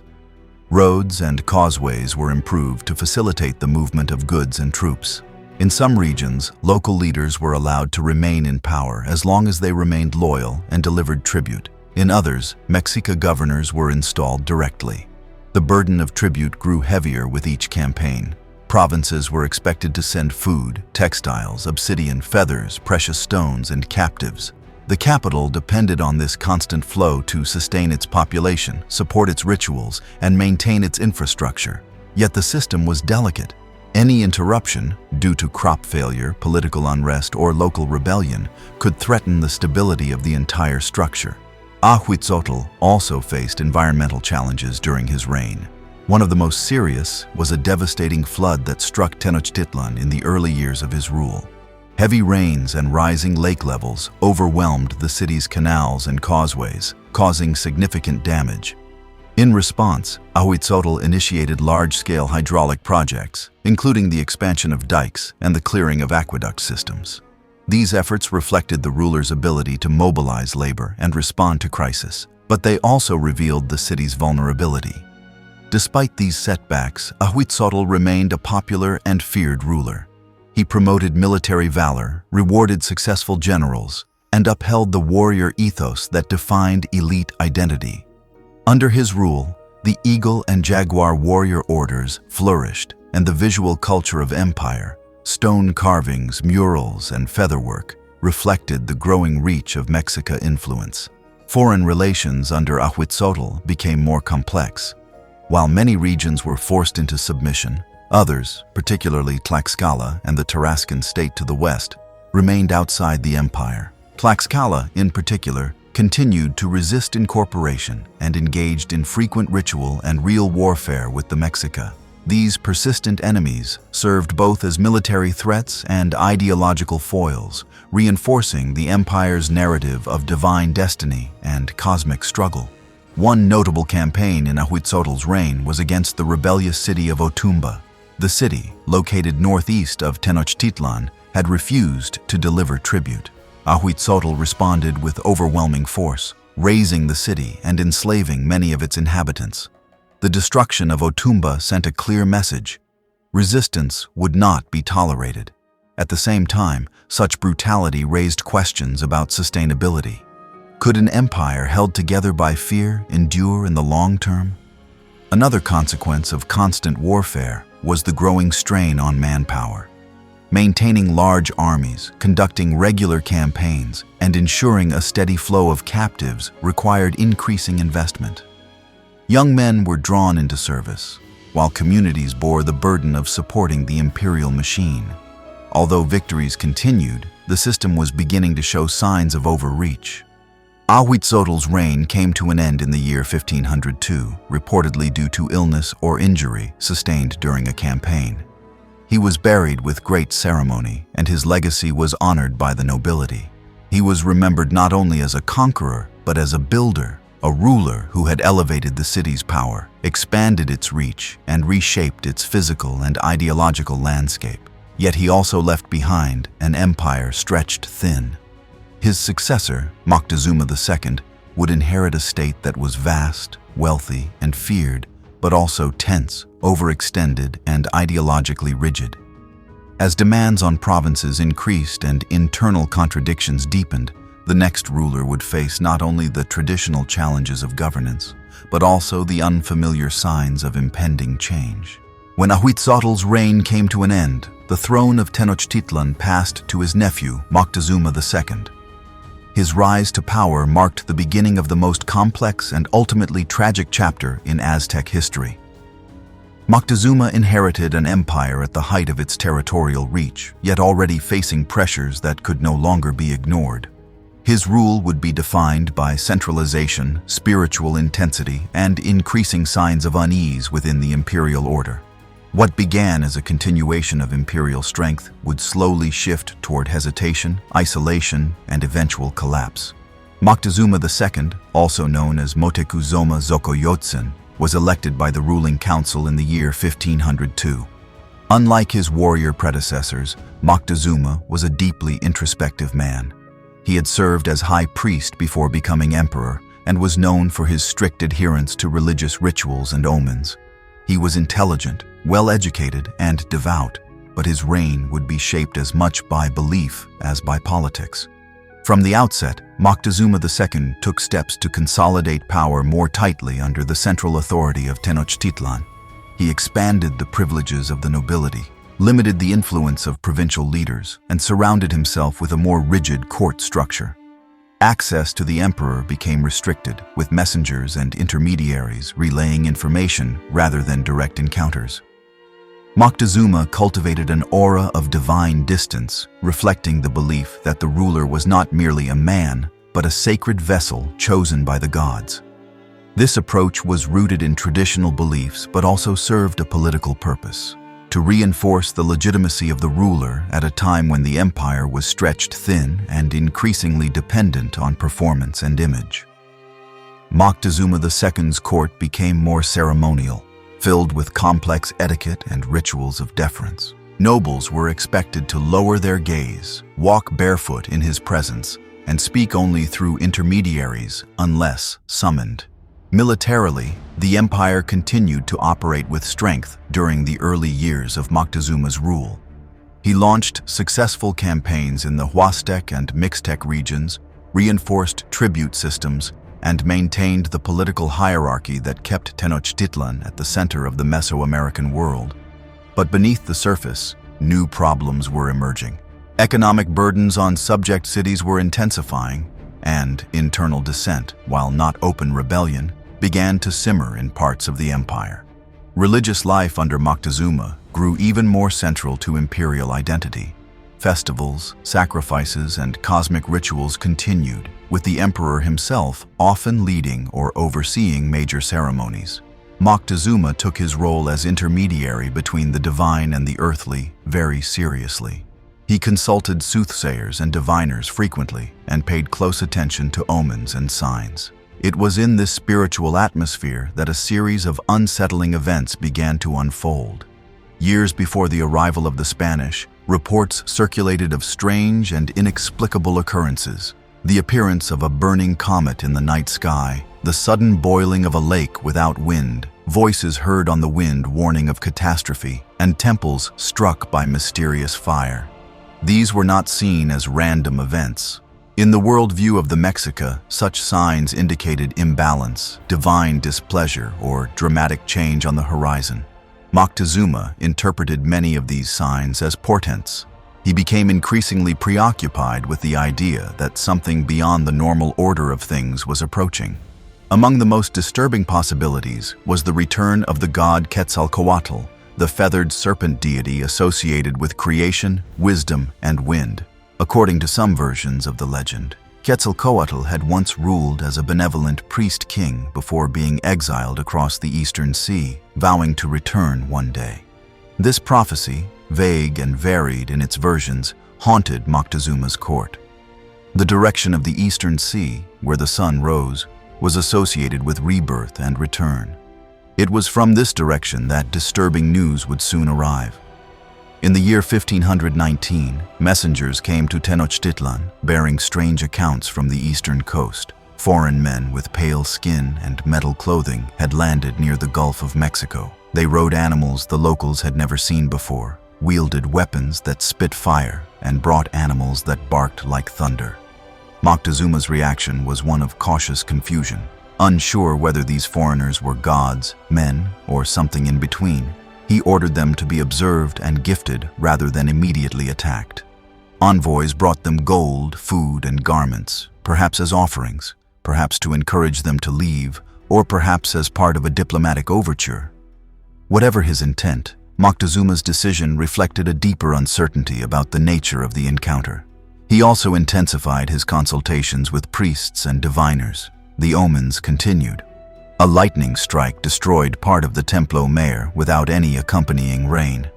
A woman was reportedly heard weeping in the night, mourning the future loss of her children. All of this added to the emperor's growing anxiety. He became more withdrawn, more reliant on prophecy, and more hesitant in military matters. This atmosphere of spiritual uncertainty affected the capital and the empire at large. While commoners went about their lives and warriors prepared for battle as usual, the court grew tense. Decisions were delayed. Rumors circulated. Meanwhile, the foreigners, led by Hernán Cortés, were making their way inland, forging alliances with local enemies of the Mexica, especially the Tlaxcalans. The fact that the Spaniards were able to build such alliances so quickly revealed deeper structural problems within the empire. Many subject peoples resented the burden of tribute, the demands of sacrificial offerings, and the dominance of Tenochtitlan. They saw in the newcomers a potential way to shift the balance of power, though they could not have predicted the consequences. Moctezuma's leadership during this period has long been debated. Some historians argue that his caution was justified. He lacked information, faced unprecedented challenges, and acted in accordance with his religious and cultural understanding. Others suggest that his hesitation and indecision gave the Spaniards the time and space they needed to maneuver politically and militarily. Regardless of judgment, what is clear is that Moctezuma's reign was marked by a profound transition. The empire remained powerful, but its foundations were shifting. The emperor himself, once an assertive and respected leader, became increasingly isolated and reactive. His belief in omens and divine prophecy, while culturally coherent, left him vulnerable to manipulation and inaction. As the Spaniards moved closer and as alliances with indigenous enemies of the Mexica grew stronger, the stage was set for a confrontation unlike any the empire had faced. The Mexica were about to meet a challenge that could not be answered through ritual, tribute, or ideology alone. As omens multiplied and Moctezuma II's court grew increasingly anxious, the source of their fear was moving steadily closer. Far from the towers of Tenochtitlan and the sacred precincts of the Valley of Mexico, a group of foreign invaders had landed on the eastern coast. Their arrival would bring irreversible change, not only to the Mexica, but to all of Mesoamerica. This was the beginning of the Spanish conquest, and it would start not with swords, but with curiosity, diplomacy, and an unprecedented clash of worlds. In the spring of the year 1519, Hernán Cortés, a Spanish conquistador originally from the region of Extremadura, landed on the Gulf Coast with a small force. His expedition had begun in Cuba, where he had served under the Spanish governor Diego Velázquez. Though originally authorized to trade and explore, Cortés defied direct orders, launching a bold and unauthorized campaign into the Mexican mainland. With him came fewer than 600 men, a handful of horses, and several small cannons, tools that, while limited in number, would prove devastating when paired with indigenous alliances and political instability. The location of Cortés's first major landing was near the town of Potonchan in the modern-day state of Tabasco. There, he encountered the Chontal Maya, who resisted his arrival. The Spaniards fought a short but violent battle, after which they received gifts from the defeated locals. Among these gifts was a group of enslaved women, one of whom would prove essential to the unfolding story. Her name was Malintzin, later known to the Spanish as Doña Marina. Malintzin was a Nahua woman who had been enslaved and traded through various regions before ending up with the Maya. She spoke both Nahuatl and Chontal Maya, allowing her to serve as a translator between the local populations and the Spaniards, at first through another interpreter, the Spanish-speaking Jerónimo de Aguilar, and later directly with Cortés. More than a translator, Malintzin became a key cultural and diplomatic bridge between two civilizations. Her understanding of native politics, customs, and languages gave Cortés a critical advantage in navigating the complex networks of indigenous alliances. From Tabasco, Cortés continued up the coast and established the town of Villarica de la Veracruz. It was from this base that he began forging alliances and gathering intelligence about the interior. Cortés soon learned of a vast and wealthy empire inland, ruled by a powerful figure named Moctezuma. He also heard of cities discontented with Aztec rule, especially those burdened by tribute and ritual obligations. One of the most significant early alliances came from the Totonacs, a group based near the modern-day state of Veracruz. The Totonacs had long resented the Mexica tribute system and saw the Spaniards as potential liberators. Eager to gain an edge over their imperial overlords, they provided Cortés with warriors, food, and supplies. The alliance was mutually beneficial. The Spaniards gained local support and legitimacy, while the Totonacs hoped to free themselves from the dominance of Tenochtitlan. This alliance marked the first crack in the imperial structure. For centuries, the Aztecs had relied on fear, tribute, and military superiority to maintain their influence. But the appearance of foreign invaders offered many native groups a chance to change the balance of power. Cortés, shrewd and opportunistic, exploited these divisions masterfully. Continuing inland, the Spaniards encountered the Tlaxcalans, a fiercely independent people who had long resisted Mexica conquest. The initial meeting was not peaceful. The Tlaxcalans attacked the Spanish force in a series of engagements, testing their strength and unfamiliar weaponry. Spanish steel swords, crossbows, and cavalry caused severe damage, but the Tlaxcalans held firm for several days. Eventually, recognizing the strategic advantage of an alliance, the Tlaxcalan leadership chose diplomacy over further conflict. In one of the most consequential decisions of the conquest, they agreed to join forces with Cortés. The reasons were clear. The enemy of their enemy had arrived, and this new ally had weapons and tactics unlike anything they had seen. The Tlaxcalan alliance fundamentally changed the dynamic of the Spanish advance. Cortés now commanded thousands of native warriors who knew the terrain, the language, and the political landscape. They provided not only numbers, but legitimacy. This was not a purely European conquest. It became, in many ways, a civil war within Mesoamerica, driven by local grievances and long-standing resentments. As the Spaniards and their allies marched toward the Valley of Mexico, they passed through Cholula, a major religious center and ally of the Mexica. Here, a massacre occurred, an event that remains the subject of debate and controversy. Some accounts suggest that the Cholulans plotted an ambush against the Spaniards, prompting Cortés to launch a preemptive attack. Others argue that the violence was unwarranted and served to terrify future opponents. In either case, the massacre of several thousand Cholulans shocked the region and sent a powerful message. Resistance would be met with brutal force. News of these events reached Moctezuma quickly. The emperor now faced an unprecedented dilemma. He knew that the Spaniards were few in number, but they had mysterious weapons and an aura of invincibility. Worse, they had united several of his enemies under a single banner. Unsure of their intentions and deeply influenced by omens and prophecy, Moctezuma chose a path of caution. He sent gifts, gold, cloaks, and precious objects to the Spanish camp. These were traditional offerings meant to establish relationships, but they had the opposite effect. The wealth only confirmed to Cortés that the empire was rich, vulnerable, and ripe for conquest. Far from deterring the Spaniards, the gifts spurred them onward. As Hernán Cortés and his growing coalition of indigenous allies approached the Valley of Mexico, Tenochtitlan stood at a historic crossroads. Moctezuma II faced a decision unlike any ruler before him: how to respond to a small band of unknown foreigners with powerful weapons, mounted animals, and the support of traditional enemies.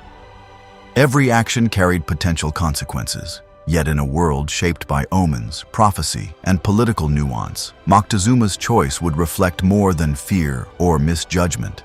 It would reveal the tensions at the heart of an empire already stretched to its limit. Reports from the coast had grown more detailed. Messengers described men with pale skin, long beards, and shimmering armor. They had strange animals, deer-like creatures that carried them swiftly, and weapons that roared like thunder. Some claimed they bled little when wounded, others said they never slept. Most alarming of all, they had not only defeated local peoples, but had joined forces with the Tlaxcalans, longtime enemies of the Mexica. Moctezuma knew that the threat was real, yet also shrouded in ambiguity. Were these beings gods, prophets, punishments sent by angry deities, or merely men with unfamiliar tools? His spiritual advisors leaned heavily into the narrative of divine punishment. The omens of recent years, the comet, the temple fires, the cries of the mysterious woman, seemed to align with these events. Caution, therefore, became the guiding principle. Rather than confront the Spaniards directly, Moctezuma opted for diplomacy. He sent emissaries with rich gifts, gold ornaments, feathered cloaks, and intricately crafted items that showcased the wealth and refinement of his empire. To Moctezuma, these were traditional gestures meant to establish respect, distance, and possibly appeasement. But to Cortés, they confirmed the vast riches of the empire and deepened his resolve to reach the capital. At the same time, Moctezuma attempted to slow the Spaniards' advance by sending envoys to suggest that they remain in Veracruz or return to their ships. These messages were polite but firm. The empire's protocols were being followed, but they failed to deter the invaders, who had already marched far inland and secured powerful allies. In November of the year 1519, after weeks of travel, diplomacy, and scattered conflict, the Spanish-led force arrived on the western edge of Lake Texcoco.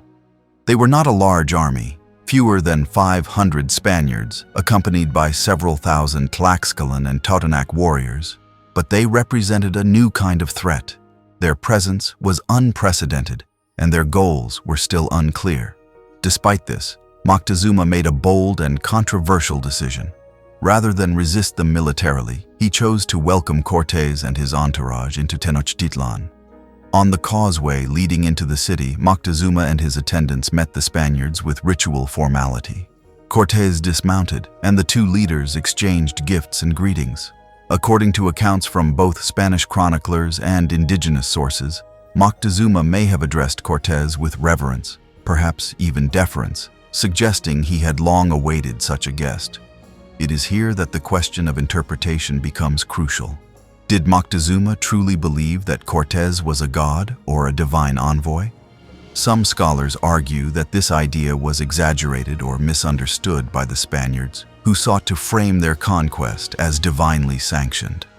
Others believe Moctezuma's religious worldview made it plausible that he saw the arrival of the Spaniards through a prophetic lens. Regardless of his internal beliefs, the emperor's political calculation was clear. Absorbing the Spaniards into his orbit, rather than provoking immediate war, might buy time and allow for control through ritual, surveillance, or diplomacy.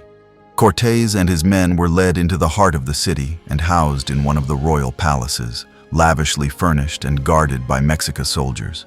For several days, a fragile peace held. The Spaniards marveled at the city's scale, its clean streets, its floating gardens, and its bustling markets. Chroniclers compared Tenochtitlan to cities of Europe, admiring its symmetry, its engineering, and its cultural refinement. Meanwhile, Moctezuma continued to engage his guests with gifts and ceremonial courtesy. He showed them temples, explained rituals, and attempted to frame their visit within the cultural norms of diplomacy. Yet tensions simmered just below the surface. The Spaniards were not content with observation. They sought power, advantage, and ultimately domination. Within weeks, the atmosphere changed dramatically. Cortés, fearing that Moctezuma was plotting against him, or perhaps simply seeking to control the situation, seized the emperor and placed him under house arrest. It was a shocking move, both politically and symbolically. Never before had the Ahuitzotl of Tenochtitlan been treated in such a way. Though Moctezuma continued to rule publicly, his authority was now deeply compromised. Under Spanish pressure, Moctezuma was forced to deliver messages and orders supporting Cortés's aims. He handed over more treasure, discouraged resistance, and allowed the Spaniards to carry out Christian rites. From a Mexica perspective, this appeared as submission or even betrayal. Respect for Moctezuma began to erode among the nobility, the priesthood, and the people. The sacred aura that had surrounded his person was pierced by humiliation. While tensions in Tenochtitlan escalated, events elsewhere further complicated the situation. Spanish authorities in Cuba, angered by Cortés's disobedience, had dispatched another expedition under Pánfilo de Narváez to bring him to justice. Learning of this, Cortés left the city in the hands of his lieutenant, Pedro de Alvarado, and marched to the coast to confront Narváez. Cortés defeated him and absorbed his forces, but in his absence, disaster struck in Tenochtitlan. During the festival of Texcoco, held in honor of the god Tezcatlipoca, Alvarado feared that the gathering of unarmed nobles might be a cover for rebellion. Acting on this suspicion, or perhaps simply out of fear and misunderstanding, he ordered a preemptive strike. Spanish soldiers stormed the ceremonial plaza and massacred many of the Mexica elite in the midst of a religious ceremony. The brutality of the attack shocked the city and shattered any remaining illusion of peace. When Cortés returned to the capital, he found it in open revolt. The people of Tenochtitlan had risen in anger, cutting off bridges, attacking Spanish positions, and rejecting Moctezuma's authority. In an attempt to restore order, Moctezuma addressed his people from the palace rooftop, urging calm and obedience. According to most accounts, he was met with a hail of stones and projectiles. He was wounded, some say fatally, and died shortly after, either from his injuries or possibly by Spanish hands. With Moctezuma's death, the last remnants of diplomacy crumbled. The Spaniards, now under siege in a hostile city, prepared to make a desperate escape. What followed would be remembered as La Noche Triste, the Night of Sorrows, a retreat through the darkness and chaos of a city in full rebellion. As Moctezuma lay dead, whether by the hands of his own people or under the control of his captors, the delicate arrangement that had allowed the Spaniards to remain in Tenochtitlan collapsed. Trust was broken, the people were furious, and the nobility was determined to restore the honor and autonomy of their city. The illusion of diplomacy was shattered, and in its place emerged open rebellion. The Spaniards, now stranded in the very heart of the Mexica world, found themselves in grave danger. The palace that had served as their refuge was no longer a place of negotiation. It became a fortress under siege. Mexica warriors sealed off exits, launched volleys of stones, spears, and arrows, and demanded vengeance for the sacrilege and violence committed by the foreign intruders. Cortés, who had returned to the capital after defeating the expedition of Pánfilo de Narváez, found the situation rapidly deteriorating. His own men were demoralized, weakened by injuries, and increasingly surrounded. Food was running low, water supplies were cut off, and the political situation was volatile. Moctezuma was dead, and with him the last thread of legitimacy the Spaniards had been holding on to. In desperation, Cortés attempted to install another puppet ruler. He selected Cuitláhuac, Moctezuma's brother, hoping to stabilize the city through a new figurehead. But Cuitláhuac refused to cooperate. He had no intention of working with the invaders who had desecrated the temples, murdered his people, and humiliated his lineage. Once accepted by the Mexica as the new Tlatoani, he assumed full command of the resistance. As tensions mounted, Cortés realized that escape was the only option. He and his officers planned a retreat to be carried out at night under the cover of darkness. The goal was to cross the western causeway toward Tlacopan and regroup in friendly territory. The Spaniards prepared rafts, gathered gold and loot, much of it taken from the royal treasury, and prepared to move silently through the sleeping city. The night chosen was rainy and dark. The causeways, though familiar, were now damaged and monitored. The Mexica had destroyed sections of the bridges and stationed warriors at key choke points. Cortés divided his forces, assigning roles to different companies. One group would carry the loot, another would guard the rear, while the most experienced cavalry would clear the path ahead. As they moved, the plan quickly unraveled. Mexica sentries spotted the movement. Alarms were raised, drums thundered through the night, and cries of war echoed from rooftops and canals. Warriors appeared from alleyways, launched canoes into the lake, and attacked from every direction. Arrows rained down, stone clubs shattered helmets, obsidian blades cut through armor. The canals became chaotic battlegrounds filled with bodies and wreckage. The Spaniards were burdened by the weight of their stolen treasure. Many of the soldiers had loaded themselves with gold, believing they would return to the coast as wealthy men. But now, the weight slowed their movement and pulled them into the lake as they tried to cross broken sections of the causeway. Horses stumbled and drowned, cannons were lost. Dozens of Spanish soldiers and hundreds of indigenous allies, particularly the Tlaxcalans, were killed in the chaos. This night, later known as La Noche Triste, or the Night of Sorrows, was one of the most devastating defeats in the history of the conquest. Of the original Spanish force, fewer than half survived the escape. The survivors reached the mainland bloodied, traumatized, and stripped of much of their weaponry. Cortés himself reportedly wept beneath a tree, grieving the loss of his men and the near collapse of his ambitions. But for the Mexica, this was a moment of triumph. They had expelled the invaders from their sacred capital. Cuitlahuac, now confirmed as legitimate ruler, rallied the people and prepared for renewed conflict. The city was damaged, yes, but its heart still beat. Temples stood, warriors regrouped, and spirits surged with the belief that they had turned back the tide. In the weeks that followed, however, the costs of this resistance began to emerge. Unbeknownst to many in the city, the Spaniards had left behind more than blood and ruin. They had left disease. Among the prisoners, porters, and native allies of the Spaniards, the smallpox virus had found a host. As the rebellion surged and Mexica warriors celebrated their victory, the virus silently began to spread. The epidemic swept through the city with terrifying speed. The people of Tenochtitlan, who had never encountered smallpox before, had no immunity to it.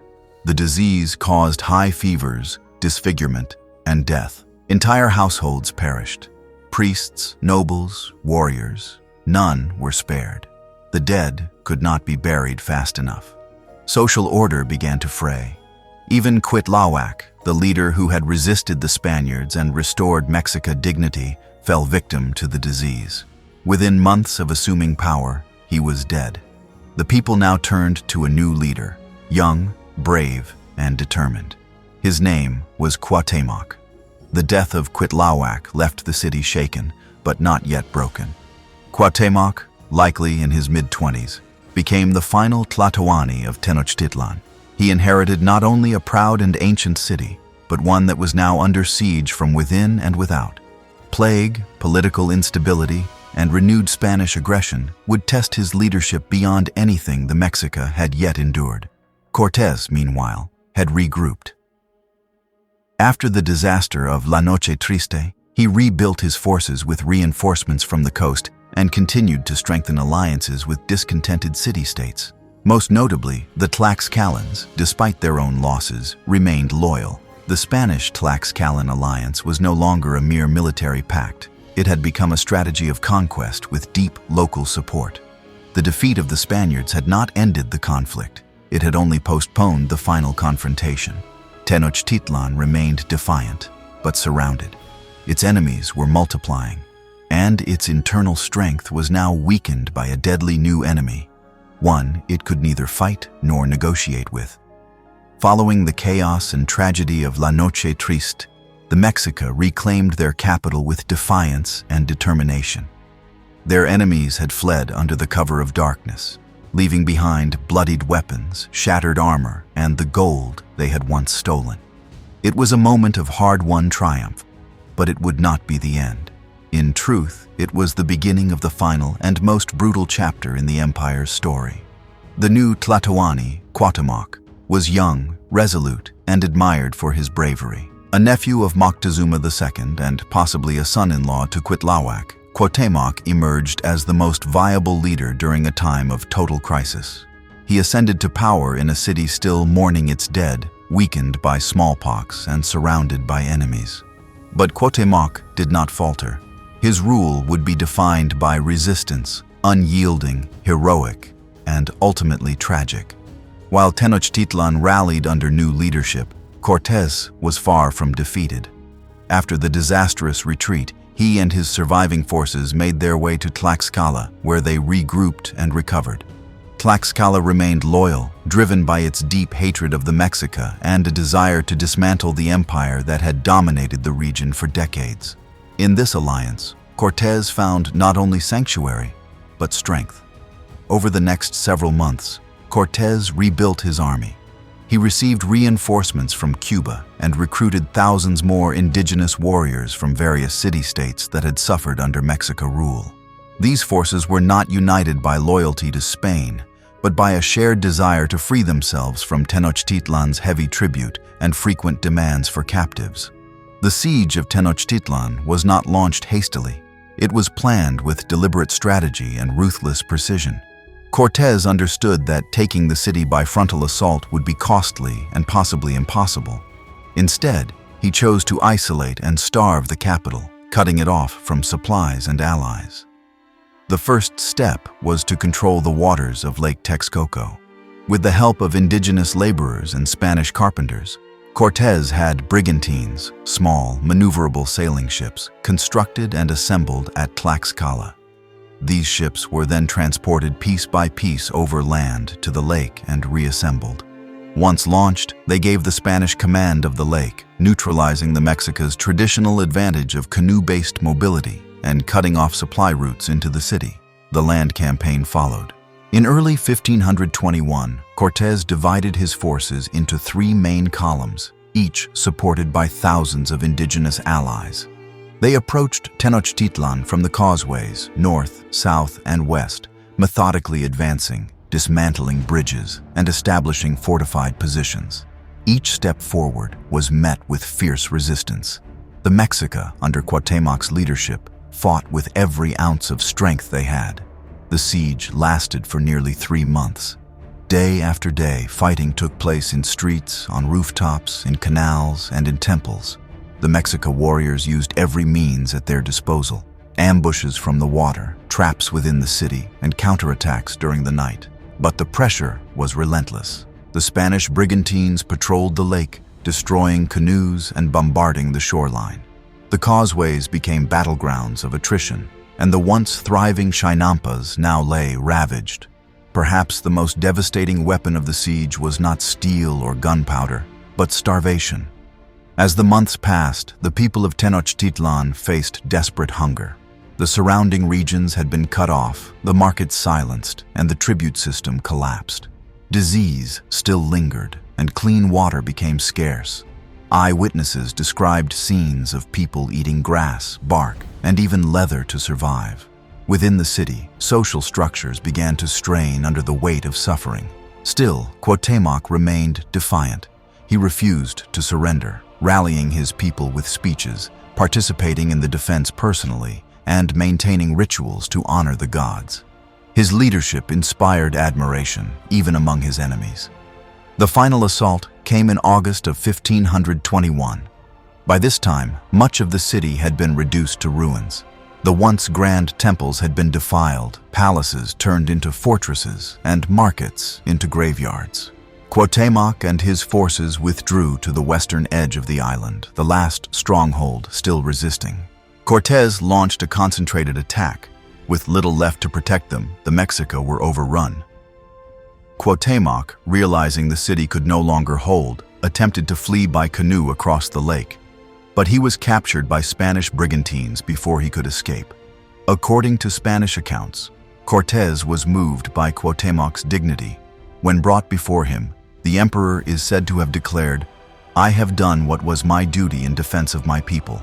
Now, do with me what you will." Despite this stoic surrender, Cuauhtémoc was treated as a prisoner and later executed, though not immediately. His fate would continue in later chapters of colonial rule. On August 13, 1521, the siege officially ended. Tenochtitlan, once the heart of the Aztec Empire, lay in ruins. Tens of thousands were dead. The city's infrastructure, temples, and neighborhoods had been burned, leveled, or flooded. Its people were starving, scattered, and enslaved. What had once been a jewel of Mesoamerican civilization was now a broken monument to resistance and the foundation for a new colonial order. Yet even in defeat, the Mexica left behind more than rubble. Their courage under siege, their devotion to their gods, and their refusal to surrender until the very end created a legacy of endurance. Cuauhtémoc became a symbol of national identity in later centuries. The memory of the siege, passed down through oral tradition and written in codices and chronicles, remained a defining event in the story of Mexico. The surrender of Cuauhtémoc on the 13th of August in the year 1521 marked the end of one of the most dramatic sieges in world history. With the last Mexica Tlatoani in Spanish custody and Tenochtitlan lying in ruins, the Aztec Empire, built over 2 centuries of migration, conquest, ritual, and resilience, ceased to exist as an independent political force. But even in defeat, the story did not end. The immediate aftermath of the conquest was not a clean handover of power, but a period of deep upheaval, cultural erasure, and forced transformation. Cuauhtémoc, the young ruler who had refused to surrender until the last hour, was initially spared execution. Hernán Cortés recognized his symbolic value and may have hoped to use him as a mediator to ease the transition from native rule to colonial control. But while Cuauhtémoc was no longer a king, he remained a leader in the eyes of the surviving Mexica. His presence was a reminder of resistance, and his popularity remained a threat to the emerging colonial structure. The Spaniards wasted no time establishing their dominance. The ruins of Tenochtitlan were cleared, and plans began for the construction of a new colonial capital, Mexico City.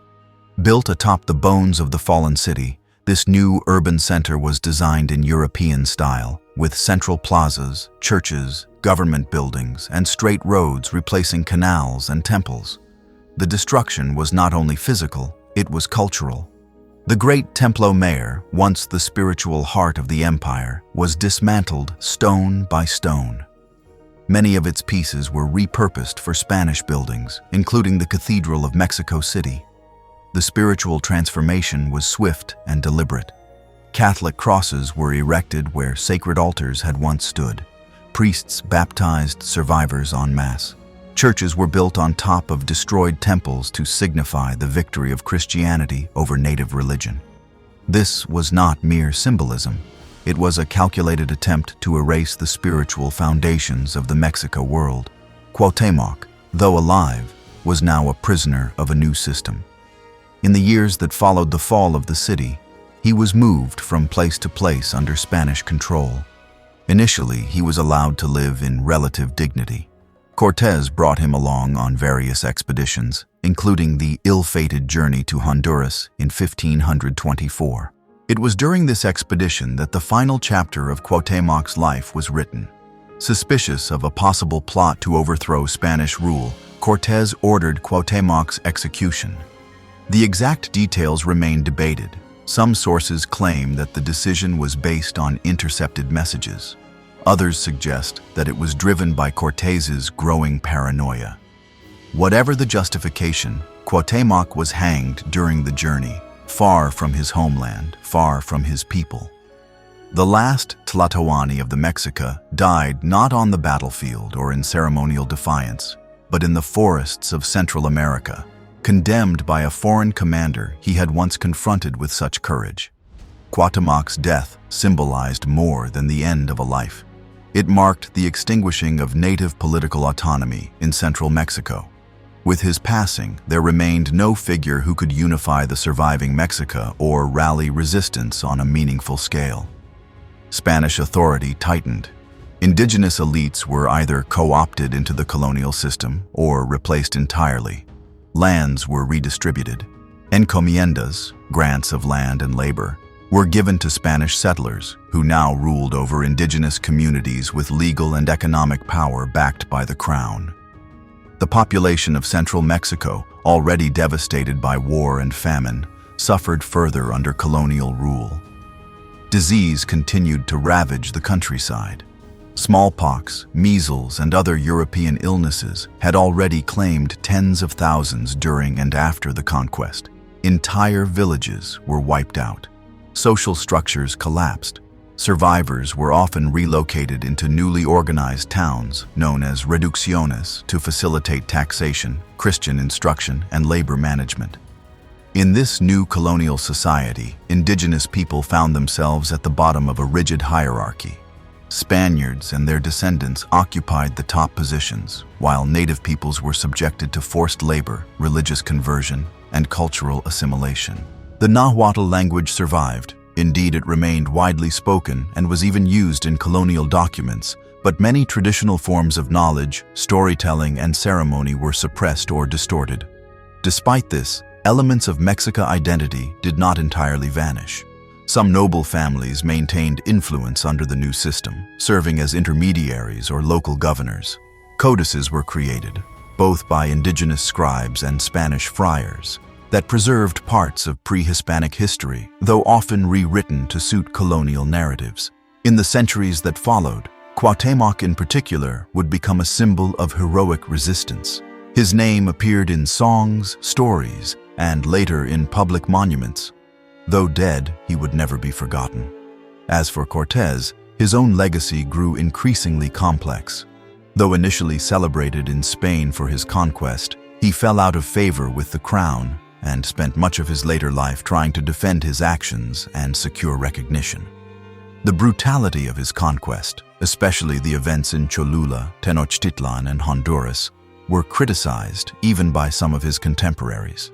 He died in relative obscurity, his ambition fulfilled, but his name contested.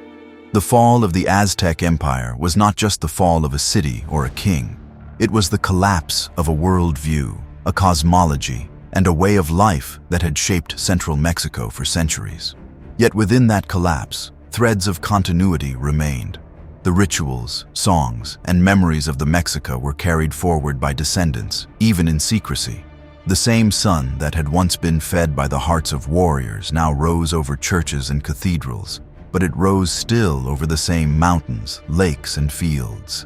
The fall of Tenochtitlan in the summer of 1521 did not simply mark the collapse of a city or the defeat of an empire.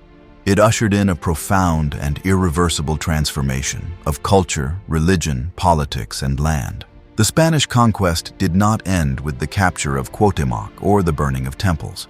It marked the beginning of a colonial process that would reshape every aspect of life in central Mexico and beyond. Almost immediately after the conquest, Hernán Cortés moved to consolidate Spanish authority over the newly acquired territory. He declared the region the Viceroyalty of New Spain and established Mexico City on the ruins of Tenochtitlan. While the lakeside island remained the geographical center, everything around it began to change. Names, buildings, systems, and symbols. Spanish churches replaced Aztec temples. European-style plazas and government offices were built with the stones of fallen pyramids. The city's canals, once elegant arteries of commerce and transport, were gradually filled in to accommodate roads and horses. Religious transformation was one of the most aggressive and immediate changes. The Franciscan, Dominican, and Augustinian orders arrived by the dozens, sent from Spain to evangelize the indigenous population. Catholic friars often burned idols, banned native rituals, and converted temples into churches. Yet the process was not entirely one-sided. In many villages, Nahua communities merged Christian iconography with older beliefs. The Virgin Mary, for example, was sometimes interpreted through the lens of mother goddesses like Tonantzin. What emerged was not merely a suppression of old beliefs, but a forced hybridization, a form of religious syncretism born from both resistance and survival. Language, too, became a space of complex adaptation. While Spanish eventually became dominant in legal and ecclesiastical settings, Nahuatl remained widely spoken throughout central Mexico. It was even used in colonial documents well into the 17th century. In some ways, this allowed certain cultural ideas and traditions to endure. Indigenous scribes, trained in both traditions, began writing colonial-era codices that blended pictographs with alphabetic writing. These manuscripts preserved fragments of pre-Hispanic history, genealogy, and law, though often filtered through the gaze of colonial authority. Economically, the conquest unleashed a wave of extractive policies designed to enrich the Spanish crown and its colonial elites. Land was divided through the encomienda system, in which Spanish settlers received control over indigenous communities and the right to demand tribute and labor. While the system was officially intended to protect and Christianize native people, it more often resulted in exploitation and forced labor. Mines, fields, and workshops became sites of colonial wealth extraction, and many indigenous people were relocated to serve in these enterprises. The demographic toll was staggering. Even before the conquest, smallpox and other European diseases had ravaged the population. In the decades that followed, additional epidemics, measles, typhus, influenza, swept through the countryside in waves. Starvation, overwork, and violence compounded the toll. Some estimates suggest that the indigenous population of central Mexico fell by as much as 80 to 90% within the first century of colonial rule. Entire villages vanished. Languages disappeared, lineages ended. Yet even amid destruction, indigenous agency persisted.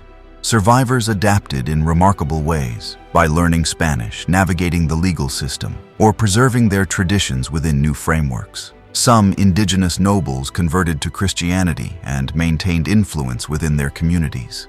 Others became town councilors or held positions as interpreters and scribes. They used Spanish courts to defend their land rights or challenge abusive encomenderos. In these ways, the Nahua people did not vanish.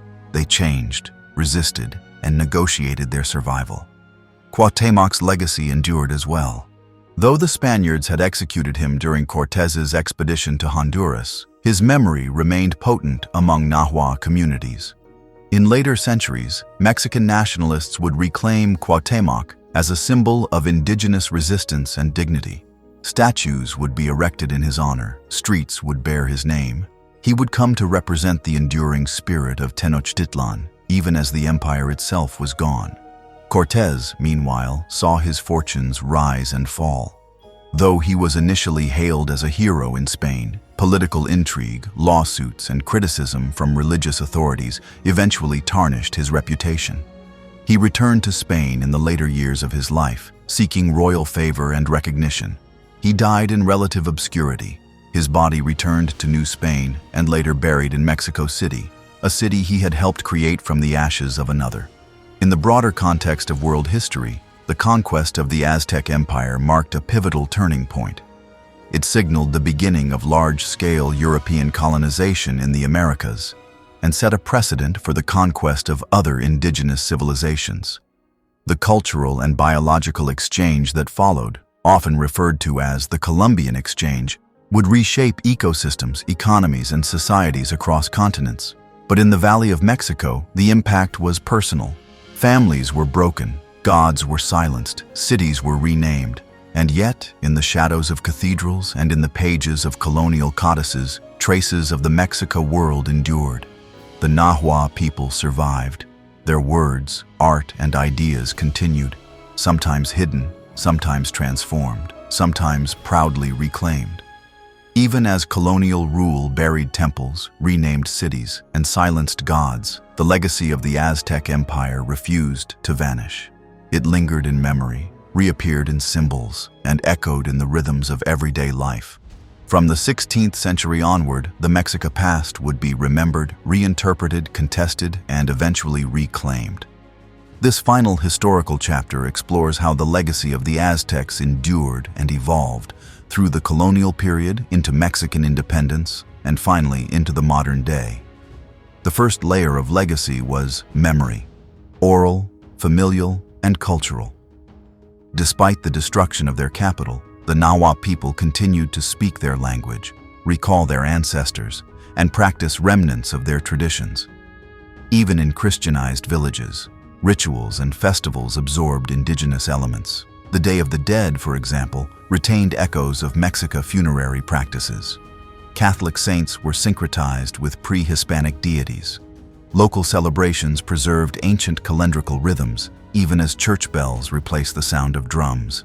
In the centuries that followed the conquest, the indigenous nobility, though politically diminished, remained custodians of ancestral knowledge. Many Nahua elites were trained in European institutions, but retained a dual identity. They recorded history in the new alphabetic script introduced by Spanish missionaries, resulting in remarkable documents such as the Florentine Codex, compiled by the Franciscan friar Bernardino de Sahagún with the help of Nahua elders. Written in both Spanish and Nahuatl, the Codex preserved a wealth of information on Aztec culture, religion, and society, filtered but invaluable. Other post-conquest manuscripts, like the Codex Mendoza and Codex Boturini, offered pictorial and textual accounts of Mexica lineage, tribute, and expansion. Though many of these works were created under colonial supervision, they contained indigenous perspectives and forms of expression. These codices served both as memory tools and quiet acts of resistance, ways to assert the continuity of identity in the face of erasure. During the colonial period, however, official attitudes toward the Aztec past were ambivalent. On one hand, the empire was depicted as barbaric, violent, and in need of Christian salvation, a convenient justification for the conquest. On the other hand, the image of Tenochtitlan as a grand and orderly city fascinated European observers. Spanish chroniclers like Bernal Díaz del Castillo described the city's beauty, markets, and temples with awe. Over time, the image of the Aztecs became a paradox, admired for their sophistication, condemned for their religion. The ambiguity persisted into the era of Mexican independence. In the early 19th century, as revolutionary leaders fought to break free from Spanish colonial rule, the figure of the Aztecs re-emerged, not as enemies of civilization, but as ancestors of a sovereign Mexican identity. Nationalist thinkers began to frame the Mexica past as a source of pride. The empire, once painted as pagan and cruel, now became a symbol of resistance, resilience, and cultural depth. The new nation-state of Mexico embraced Aztec iconography. The eagle on the cactus, drawn from the Mexica founding myth, was adopted as the central image on the national flag. Streets, schools, and monuments were named after Cuauhtémoc, Moctezuma, and Nezahualcóyotl. Sculptures of Aztec rulers were erected in major cities. The remains of Tenochtitlan, once buried under Mexico City, became sacred ground once again. In the late 19th and early 20th centuries, a growing movement of intellectuals, archaeologists, and artists helped deepen public interest in the pre-Hispanic past. Mexican archaeologists began excavations at major sites, including Teotihuacan and the ruins of Tenochtitlan. Museums were founded to house ancient artifacts. The past was no longer just a backdrop, it became central to national consciousness. During the Mexican Revolution in the early 20th century, Aztec imagery took on renewed significance. Revolutionary leaders used indigenous symbolism to connect with rural communities and to promote the idea of a united mestizo identity, one that blended indigenous and European heritage. Artists like Diego Rivera, José Clemente Orozco, and David Alfaro Siqueiros painted massive murals depicting scenes from Aztec history, conquest, and resistance. Rivera's murals at the National Palace in Mexico City are perhaps the most iconic, portraying Tenochtitlan in its grandeur and the conquest as both tragic and transformative. These artistic and political efforts gave rise to a broader cultural revival.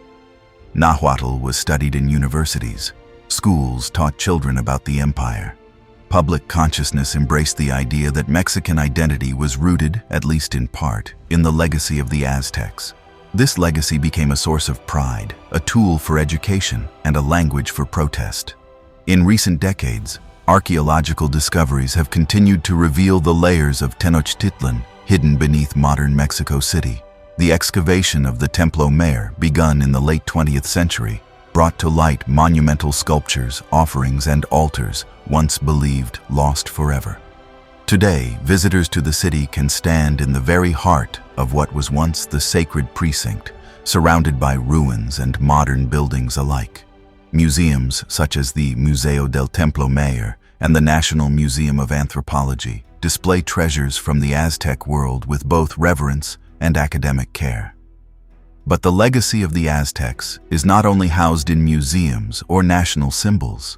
It lives in language, in place names, and in the cultural expressions of indigenous communities throughout central Mexico. Words like chocolate, tomato, and coyote come from Nahuatl. Cities and regions still bear their original names: Texcoco, Xochimilco, Tlalpan. Many people in rural areas continue to speak Nahuatl as a first language, maintaining a living connection to a past that others see as distant history. There is also an ongoing political dimension. Indigenous groups in modern Mexico continue to struggle for recognition, rights, and justice. Some activists invoke Aztec history to frame contemporary issues: land dispossession, cultural erasure, and systemic inequality, as part of a long historical arc. The Mexica past becomes not only a source of pride, but a lens through which to understand the present and fight for the future. In the realm of popular culture, Aztec themes have appeared in novels, films, video games, and graphic design. The empire's aesthetics, its bold colors, stylized glyphs, and warrior imagery remain compelling. Yet these depictions vary widely in accuracy. Some romanticize or oversimplify. Others distort or sensationalize. As with all powerful legacies, the story of the Aztecs is constantly retold, reshaped, and reclaimed. In academic circles, scholarship on the Aztecs continues to evolve. New findings, digital archives, and indigenous-led research initiatives are expanding our understanding of Mexican society, politics, gender roles, and cosmology. The old clichés of a bloodthirsty, rigid empire have been challenged by a more nuanced picture, one that acknowledges complexity, contradiction, and resilience. The Aztec Empire was never frozen in time. It was a living, changing civilization that rose, ruled, and fell, but whose spirit endures. The people of Tenochtitlan may have been conquered, but they were never entirely silenced. Their legacy lives on in language, architecture, ceremony, scholarship, and resistance. As modern Mexico grew from the foundations of its colonial past, the legacy of the Aztecs did not remain static. It evolved, adapted, and deepened with time. The memory of the Mexica people and their empire continues to influence language, politics, art, identity, and scholarship. More than just a subject of textbooks or museum exhibits, the story of the Aztecs remains alive in many aspects of everyday life, woven into the fabric of a nation that still walks atop their capital city. One of the most vivid connections between past and present is geography. Beneath the modern skyline of Mexico City, beneath the government buildings, cathedrals, and traffic-filled streets, lie the buried remains of Tenochtitlan. Archaeologists and city planners often confront the physical overlap of the two cities. When infrastructure is repaired or buildings are renovated, ancient stones, bones, or ceremonial objects sometimes emerge, reminders that the past cannot be entirely paved over. The most significant rediscovery occurred in the late 20th century, when workers repairing underground cables near the central cathedral uncovered part of the Templo Mayor. This prompted a full archaeological excavation that led to the unveiling of the temple's foundations, altars, and ceremonial offerings. Today, the ruins of the Templo Mayor sit at the heart of Mexico City, flanked by colonial and modern buildings, visited by locals and tourists alike. This rediscovery sparked renewed interest in pre-Hispanic culture, both academically and publicly.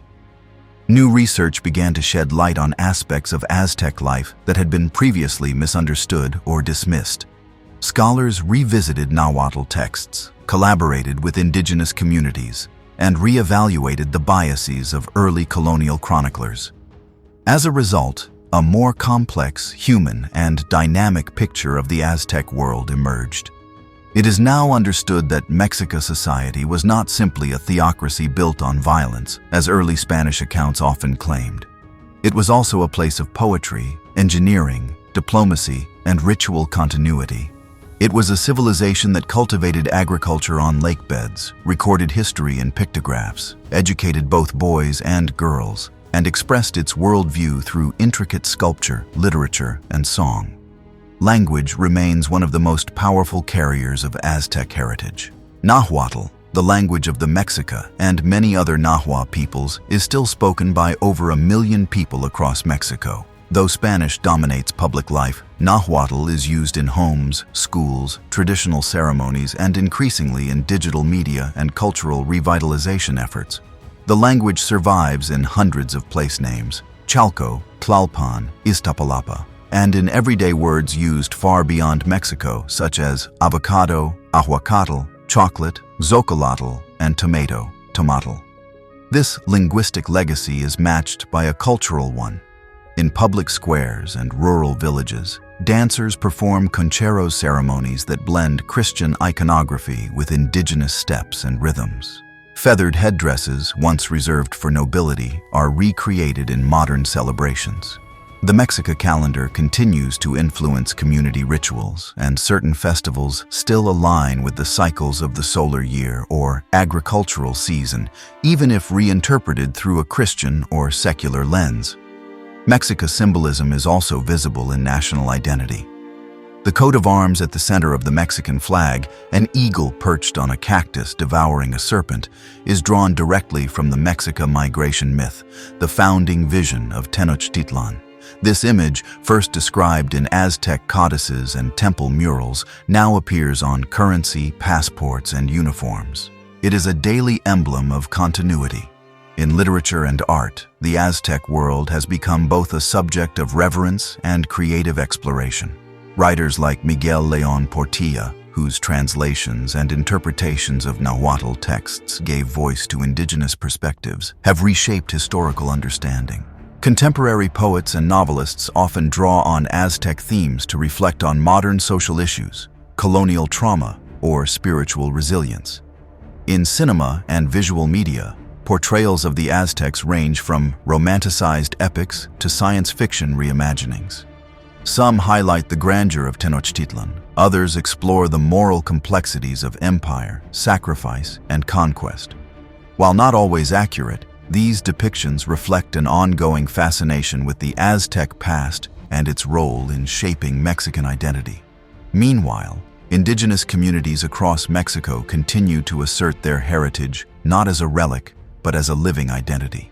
From Nahua educators reviving language instruction, to local councils invoking ancestral rights in land disputes, to musicians blending pre-Columbian instruments with modern genres, the legacy of the Aztec world remains active. It is not static nostalgia, but a dynamic form of cultural endurance. Internationally, interest in the Aztec Empire continues to grow. Exhibitions travel across continents, introducing audiences to the artistry, mathematics, cosmology, and governance of the Mexica. Scholars compare Aztec urban planning with that of other ancient civilizations. Philosophers revisit their concepts of time, duality, and balance. The empire's rise and fall continues to offer lessons on human ambition, resilience, and the costs of power. In the classroom, the story of the Aztecs is no longer told as a simple clash between savage and civilized. It is a story of migration, innovation, cultural layering, sacred obligation, and tragic collision. It invites questions about how societies grow and govern, how they remember and adapt, and how history is written, by whom, and for what purpose. The final message of the Aztec world is not one of disappearance, but of transformation. Though the empire was conquered, its people were not erased. Their descendants live on, in language, tradition, and blood. Their ideas, symbols, and values continue to shape the landscape they once ruled. Tenochtitlan may have fallen, but the story of the Aztecs is still unfolding, carried forward not only in books and museums, but in the hearts and voices of those who remember. Their city is gone, but their legacy remains. A vast, intricate, and enduring thread in the fabric of human history.